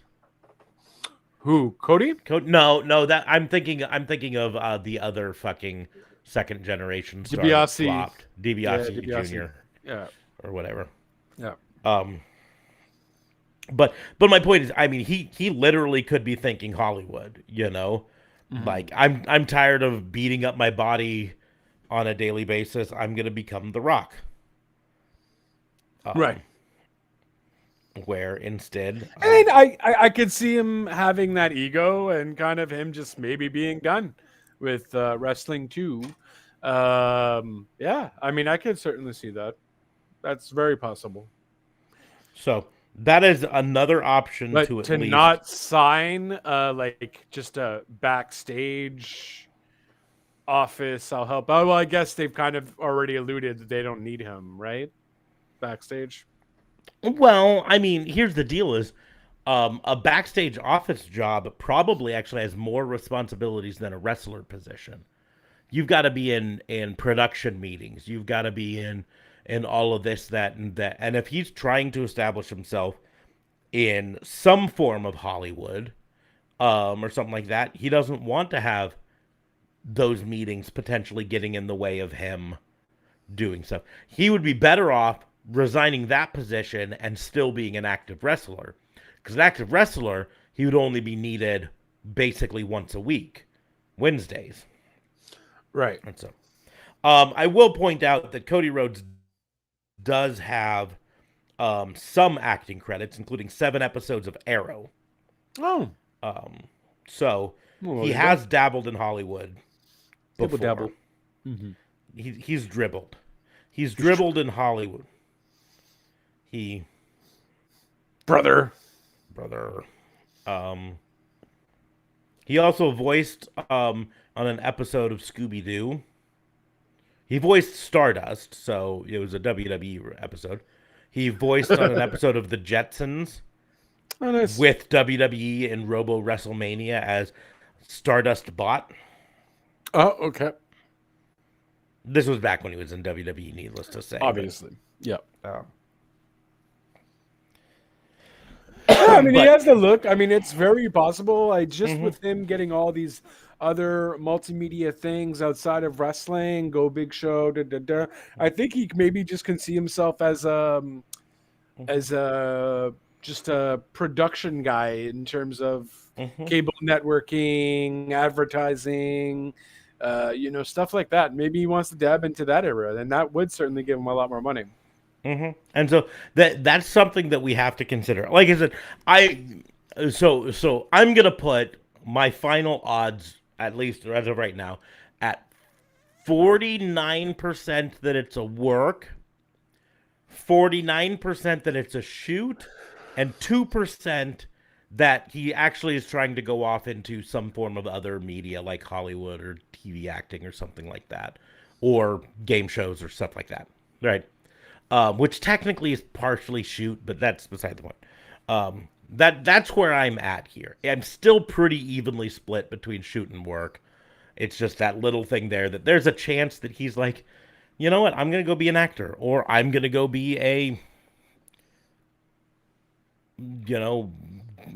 reality show host. I'm gonna try to take over from Nick Cannon on America's Got Talent or whatever fucking show he's on. I don't know. Don't watch those shows. But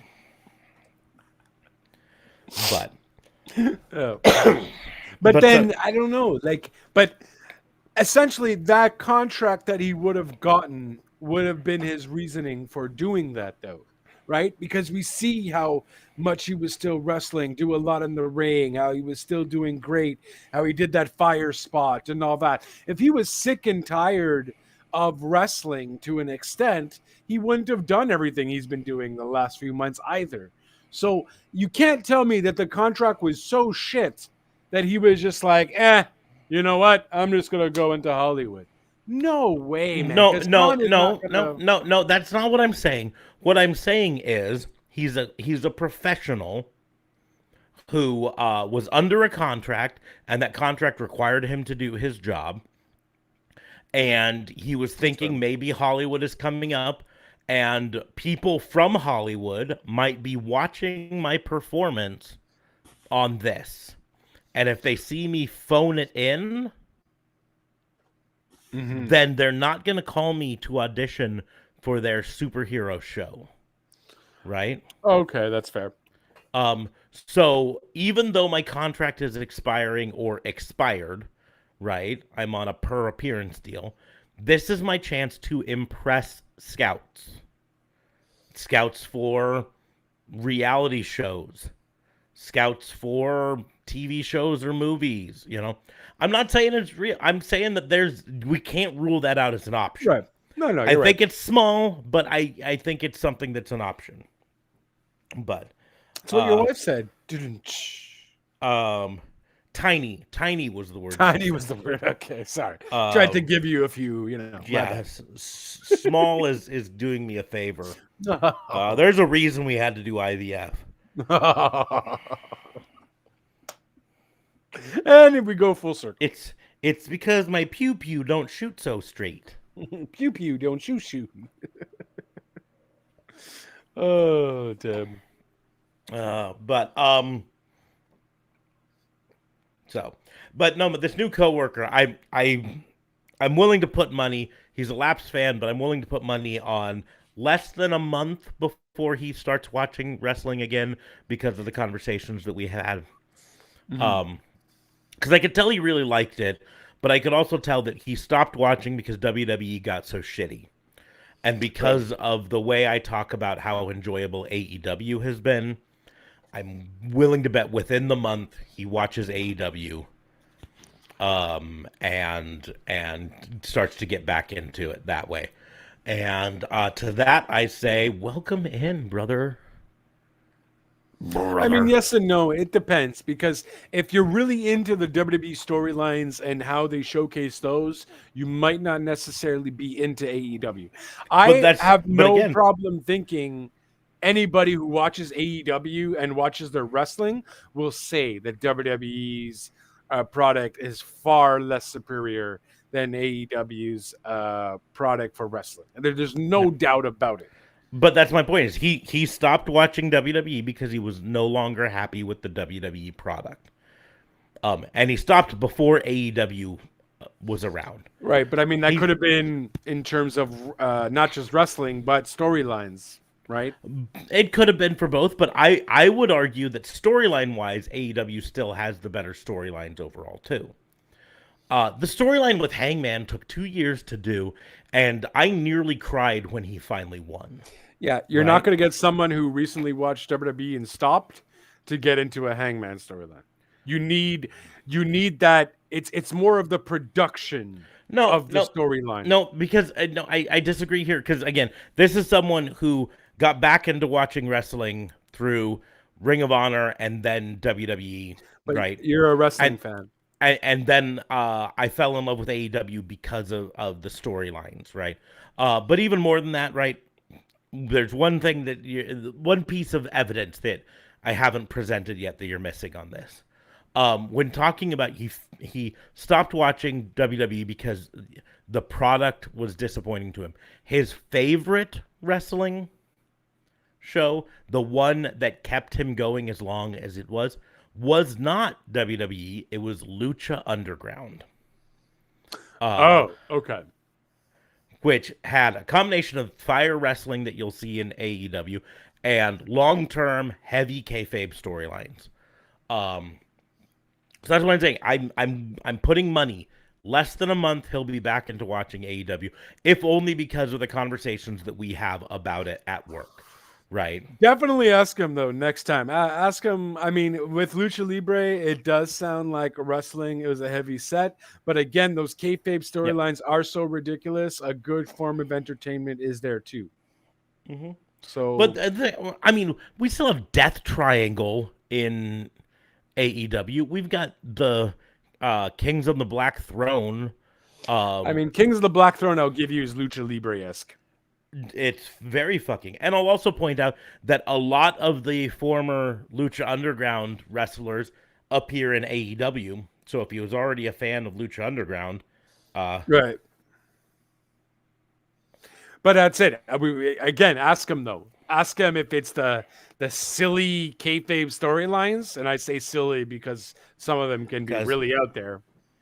Because here, let's talk about Rick Knox, the referee for AEW, was the referee in Lucha Underground. Right. Pentagon was in Lucha Underground. Phoenix was in Lucha Underground. Brian Cage was in Lucha Underground. Evil East, who was in AEW but is not anymore, was in Lucha Underground. Taya Valkyrie and John Morrison were both in Lucha Underground, and I would put money that they show up in AEW at some point, even on a short-term deal, right? Jack Evans and Angelico were both in Lucha Underground, the hybrid too. We haven't seen them in a while in AEW, but they were both there. Shane Strickland, who is now a free agent, and I wouldn't be surprised if we saw a show up in AEW, was in Lucha Underground. Chavo Guerrero Jr., who works backstage in AEW occasionally, was in Lucha Underground. Right. I'm scrolling down. Sami Callihan, who's in Impact, currently out injured, but was in Impact, was in Lucha Underground. Fire Eater says AEW taking over. I agree. Taking over. I'm all for it. Trying to see if there's anyone else that I can point out offhand that was in. I know. Jake Hager was in Lucha Underground. Sonny Kiss was in Lucha Underground. She was probably doing better in Lucha Underground because they've done nothing with Sonny Kiss in AEW. They have kind of dropped the ball with her. I don't remember. I don't remember what. I think it's him technically. I think. Well, I don't know. Their pronouns might be they. They might be she. Sammy Guevara was in 4 episodes of Lucha Underground. Nice. I did not actually know that. So yeah, I mean, there's a chance, I just think it's very likely that our conversations will lead him back to. I forgot Kairi Sane was in a couple episodes of Lucha Underground. Oh, snap. I've we said definitely got to do a Lucha Underground. We've got to do the Lucha yeah. Underground watch along. I still have that planned. The nice thing is I found out all seasons of Lucha Underground are on Tubi. Oh, nice. Which is, as far as I know, a free streaming service. It is, but there comes commercials every so often. That comes commercials. That's fine. It might not link well, though. I don't think we get the commercials at the same time. Well, we'll figure it out. Fire Eater says Lucha was a comfy show. Sad it didn't get the proper advertisement or pickup from Netflix. Agreed there. It is worth pointing out that there's a spiritual successor to Lucha Underground going on right now in the form of Azteca Underground, which is through MLW. I say spiritual successor because it's got Dario Cueto.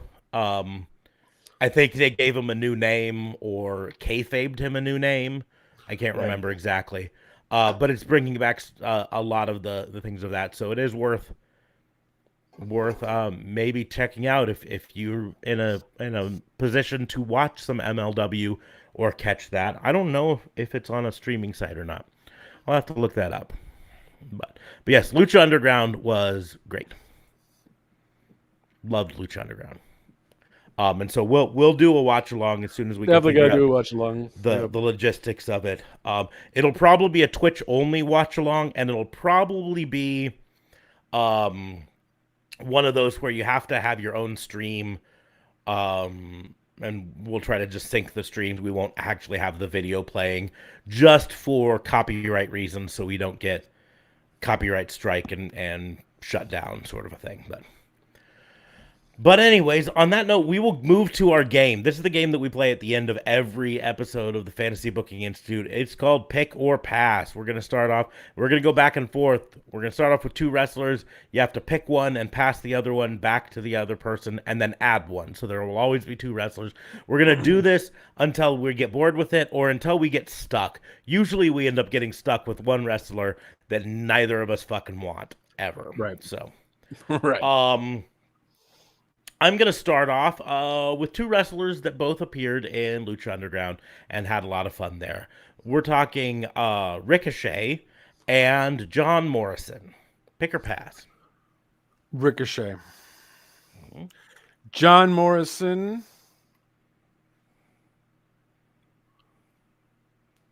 Or John Morrison or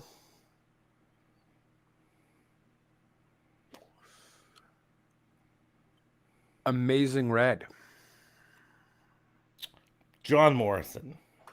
I not that I don't like Amazing Red, he's good, but I think John Morrison was wasted in WWE twice. He definitely was twice. Was wasted. Yeah. John Morrison or Johnny Gargano. Well, amazing. Oh, I took John Morrison. Excuse me. Amazing Red or Johnny Gargano.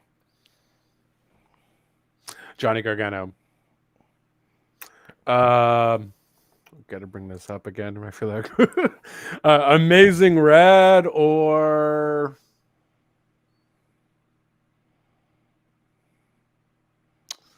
Amazing Red or I want to give someone bad, but not too bad. Amazing Red or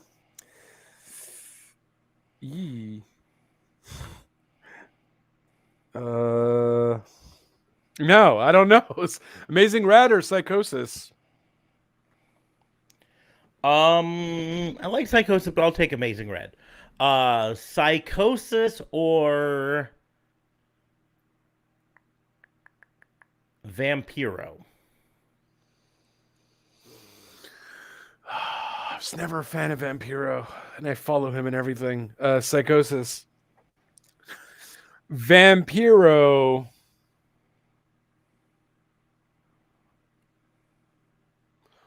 Or I don't want to bring that down. Okay, Vampiro or Aleister Black.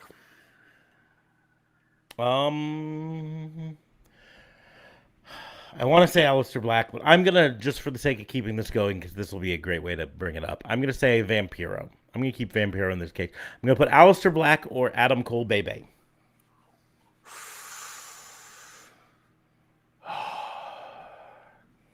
I think I like Adam Cole better.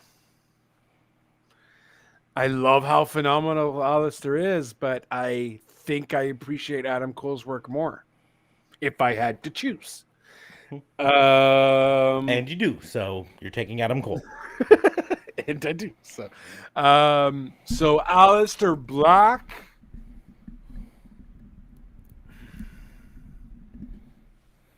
Aleister Black or Shinsuke Nakamura from NXT. That's a very good thing up. Specifically from NXT though, not Yeah. Okay.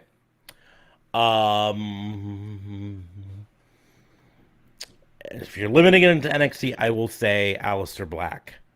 Shinsuke Nakamura. So if I said now Shinsuke, if you said all Shinsuke, I would say Shinsuke because I remember him in New Japan and. Oh, okay. I meant more like nothing when he went to the main. Well, but here's the deal: it's in the end, I believe in Shinsuke that I'd even take Shinsuke now. In lots of situations because I think he's just being wasted, but he could do everything.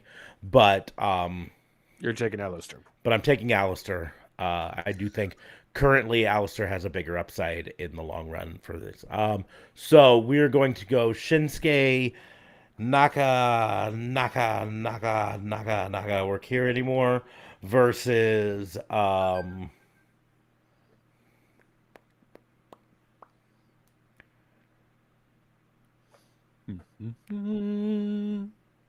Wardlow. Let's move this up a bit. Let's change this around. All right.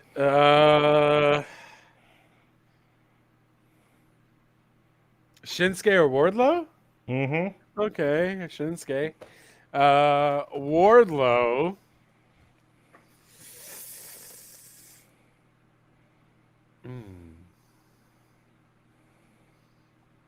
Wardlow or Lance Archer? Lance Archer. Man, I would have went with that too. Wardlow or Powerhouse Hobbs? Oh, Wardlow. Haven't really seen enough with Hobbs to impress me yet. Powerhouse Hobbs or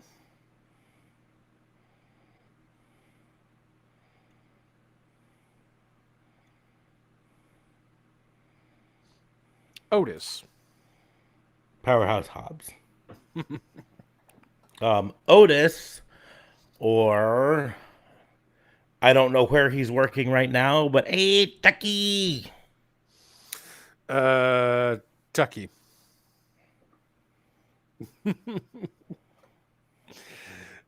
Otis. I'm sorry, I brought this down. You brought it up just so I could bring it down again.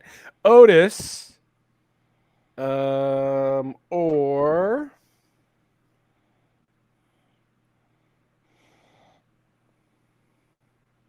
Ivar. Is it Ivar from the Viking Raiders? The larger one? The larger one. Okay. Yeah. Ivar. Okay. Otis or Eric from the Viking Raiders? Eric. Just worth trying. Yeah, no, that's fair. Oh no, I'm sorry, Otis. I didn't mean to do this to you. Otis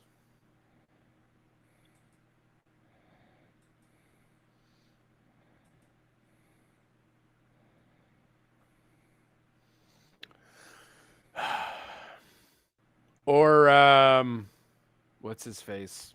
Not Umberto, but his tag partner. Angel Garza. Angel Garza. That's it.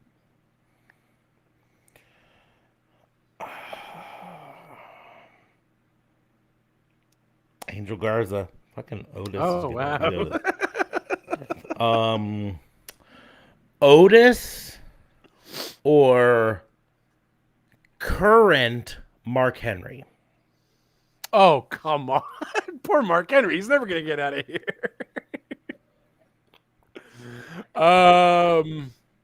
Otis, like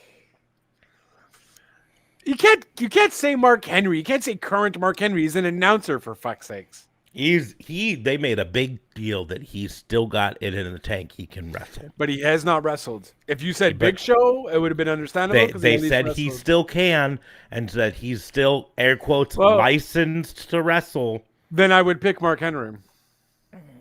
You would still pick Mark Henry. I would pick Mark Henry because I enjoyed him. My point is, you missed your chance for us to elevate this.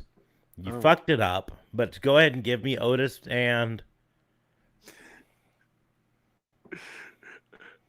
Okay.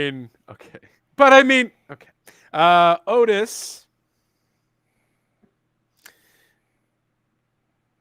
or the Big Show. Current Big Show or ever Big Show? Current Big Show. Okay. So here's how you fix it right. I take Otis because current Big Show is this stuff. So now my choice to you is ever Big Show, whenever you want Big Show, or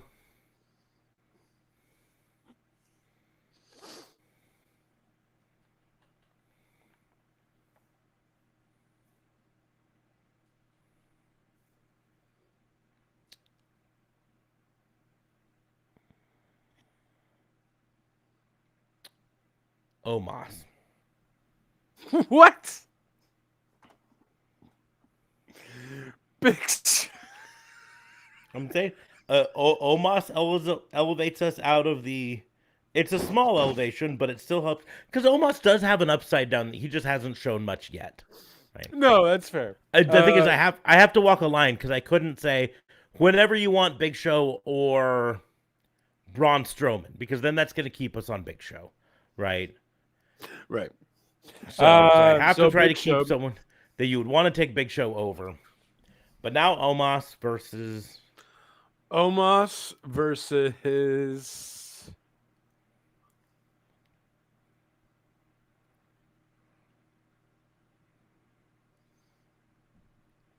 trying to think of some big men. That sounds dirty. Omos or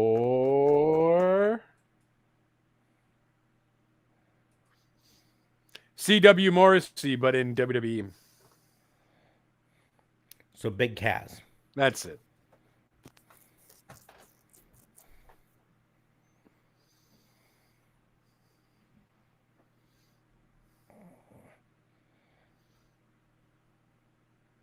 I'll take Omos. Wow.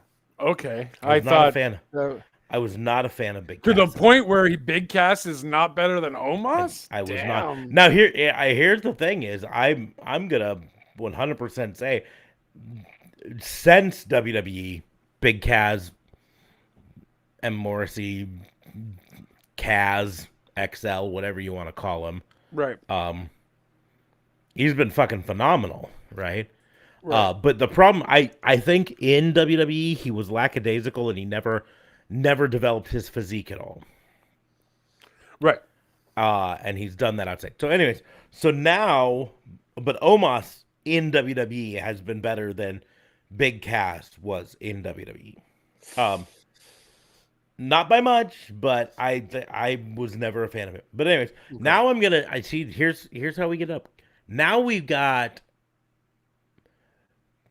M. Morrissey now to help elevate things. So I can say M. Morrissey now or Moose. Which is a feud that's going on right now. Right. Moose. Okay. And Morrissey now versus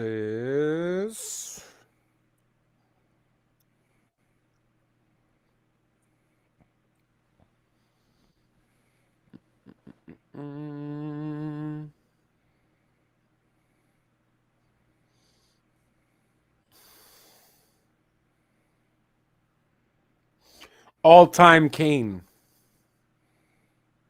Sorry, I'm downgrading it again, but I mean Kane could still be a fun thing. CW. Leave it Kane. It's fine. We're almost done, so we'll go Morrissey versus Kane. I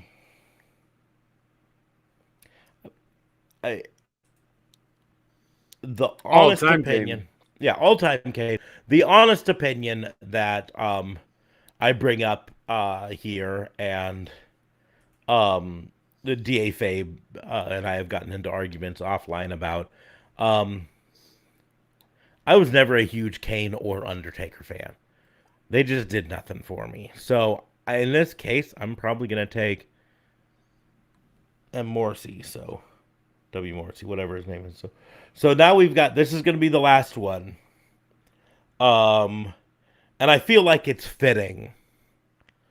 Based on what we just had. So all-time Kane or Enzo. All-time Kane. Because we can't have Kane be the final one. So that was my plan. Okay. Right? So I mean, that was boom. Good, but that was SAWFT soft. Boom. Realest guy in the room. That was the next part.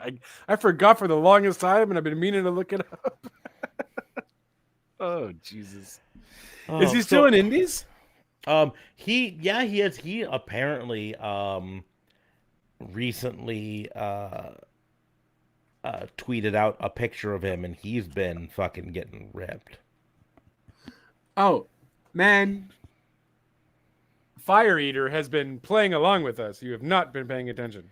My chat stopped at John Morrison.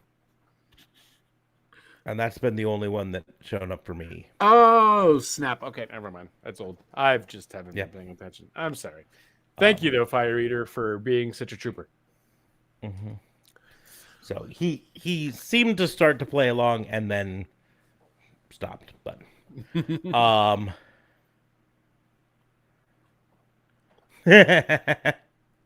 okay. So first here, let me find the picture here. Because I got to share this. We talking about Enzo. Dun, dun, dun.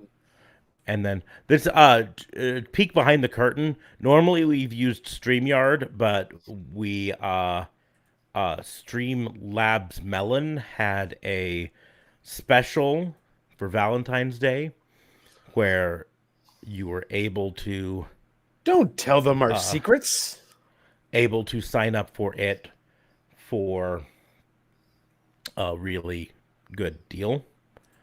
And so we did this through Streamlabs Melon, and I'm not sure whether I like it.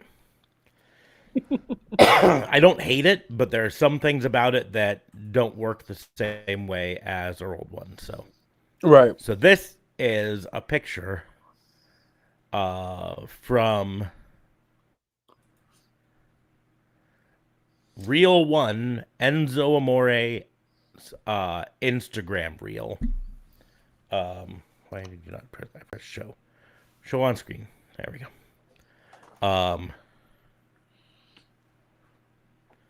And he's the gym. Yeah, but he's fucking like those. He's got Goldberg traps right now. Yeah, he's fucking yoked. Mm-hmm. Right. And so he's obviously trying to come back a bit. But when trying to look this up to show it to you, I have to show you the picture that came up first because it made me giggle. It's taking its sweet time, I guess. Apparently it is. Oh. It's Joey Janela. and the caption on it, trying to get the Enzo post-workout pump flex selfie down, but I can only flex my left fucking trap. That's awesome. I love Joey Janela. He's the best. I hope they keep him around. I really do. Yeah, and do some more stuff with him at least. Yeah. He's entertaining.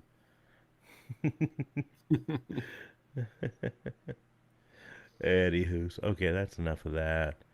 I don't need that anymore. Go back to this. And stop the sharing. Okay. Anyways, but on that note, we will go ahead and wrap things up, close the book on the Fantasy Booking Institute. If you joined us for the live stream, Fire Eater, Mr. Tiny Dog, Mr. Tiny Corn Dog, you were going to say Tiny Dog. I was going to say Tiny Dog, but I realized there was a corn dog part in there, so Corn Dog. Random guy with a foreign name that commented some website Foreign that I highly recommend you don't go to. If you joined us for live stream and followed along on the chat, that's great. Thank you very much. We appreciate that.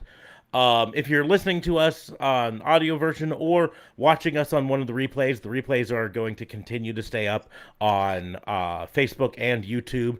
Twitch has them up for 15 days and then they disappear, so watch it during that time. But the audio version is going to be up as well.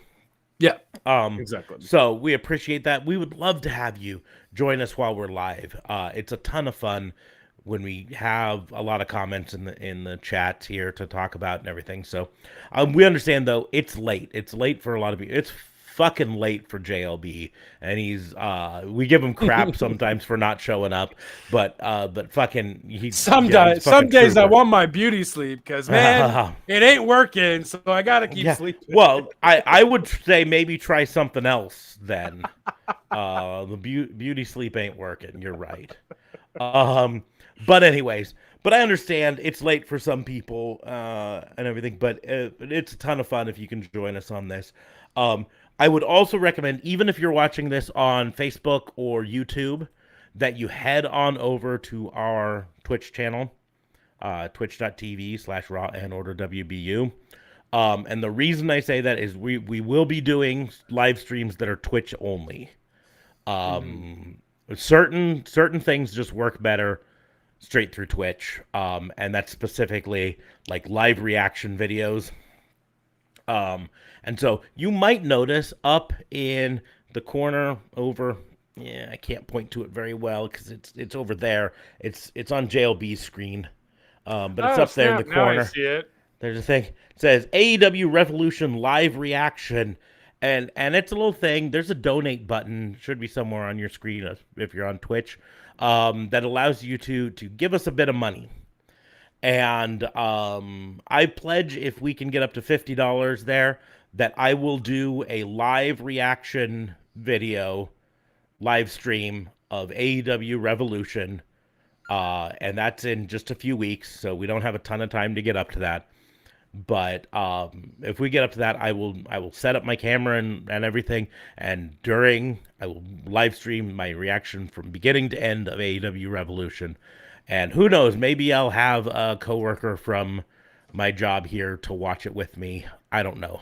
And if we're really lucky, we'll have JLB or DA Fabe join us for the live stream as well. Yeah. Every so often, I dabble into some reaction videos. But we would love for you to join us. We would love to have that happen. And the only way those are going to happen is those are going to be Twitch only streams. Yeah. At least for the time being. So even if you follow us on Facebook or you follow us on Twitter or YouTube, make sure to head on over to Twitch TV and follow us there. It's free to create an account on Twitch if you don't have one. Just like you have a YouTube account or Facebook account, they're free.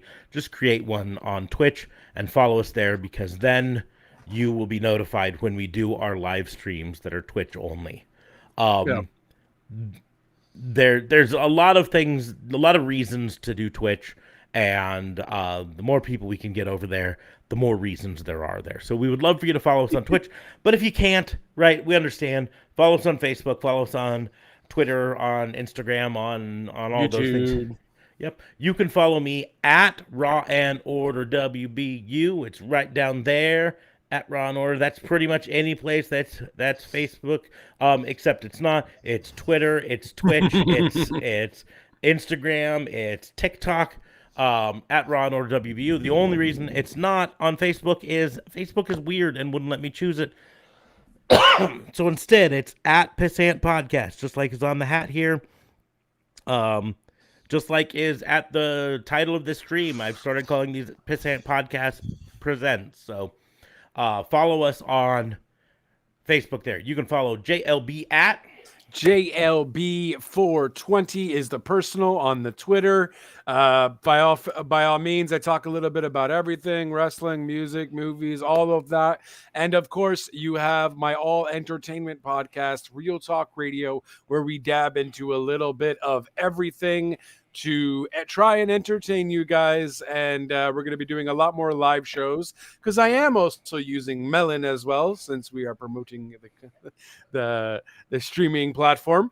And I'm excited to start doing a lot more lives. And just saw the new movie Marry Me with J-Lo. And so that will be coming up soon. I know. I also did shed a tear. So kind of interesting. Why did I shed a tear? What's going on? It was Valentine's Day. Maybe that had something to do with it the day before. So who knows? But if you want my reaction on that, I'm putting up a review tomorrow. You probably don't, though. But I have other movie reviews there as well. So by all means, please go check that out. That's at anchor.fm/RTR on all the platforms. And the Spotify's, or not the Spotify's, but the Spotify is there too. But I prefer you go to Apple or any of the other podcasting platforms there. And you can always chat and message at me, mention me at Real Talk Radio 8 or at Real Talk Radio Online on all other platforms. Back to you, good sir. Mm-hmm. But on that note, like I said, if you're listening on the audio version of the podcast, wherever you listen to it, make sure to check to see if there's a way you can rate it. Give it 5 stars, like on Apple or Spotify or whatever. 5 stars, just like the number of stars you will give your vacation at beautiful Turks and Caicos. Hashtag still not sponsored. God, please, I need a vacation. I really do. You can support us in other ways. I mentioned the donations. Those are great. You can support us by following us on Patreon, or the best way is we have our merch store. Link is in the doobly-doo. It's Raw and Order WBU at .myspreadshop.com. Jesus. They changed it, and there's no ads? No, there's no ad in it. There's no ad in it. They changed it up on me and everything, and I still have a hard time. Link is in the doobly-doos for it, right? You can get your Sasha Bear shirt, your Pissant podcast. Your link is in the doobly-doo shirt. You can get your autograph shirt, which is fucking dope. Dope. I love that shirt. So if I was going to the March 6th show, I'd maybe get it. Mm-hmm. But maybe I'll just go. I should probably still get it. Maybe if I'll go in the morning or something with a few people to get autographs. Yeah. Well, you should look, because even though it's a house show, they might have like a meet and greet time. Like WWE loves to do like Cricket wireless meet and greets, you know, or things like that. Where I don't know if you have Cricket in Canada, but there's something like that. They sound familiar. So. Yeah, I think we use that Ryan Reynolds one here. Mint Mobile. Yeah, that's it. Maybe they have that. Anyways, but so look at that. But that the nice thing with that, it's hard to tell here. Maybe I'll wear it for one of the episodes someday. One job. Yeah. I like to have it in the background so I can point at it. But it's got spots for like up to 16 wrestlers, plus a lot of blank space if you fill up more than that, to sign it on the shirt when you're at a live event, at a meet and greet. And they loved it. They loved the way it signs. They loved the way it looks. And that was from a Zello Pro show, and I fucking filled it up. And there were still some people that I couldn't get just because I ran out of room and shit like that. But I love that thing. It's unique to me. There's not a single other person who has one just like it. And unless more people buy it at rawandorderwbu.myspreadshop.com. Yeah. Link is in the doobly-doo, just like his shirt says. His shirt. Right over there. Link is in the doobly-doo. You can't really see the black that well with... let me lower it. Link is in the doobly-doos, ladies and gentlemen. This is a nice shirt. It's beautiful in blue. Definitely recommend it. But so on that note, we're going to go ahead and close the book. I'm also beautiful in blue. Okay, we can close the books now. We're going to go ahead and close the book on the Fantasy Booking Institute. Thank you all for joining us. We will see you soon. Ciao.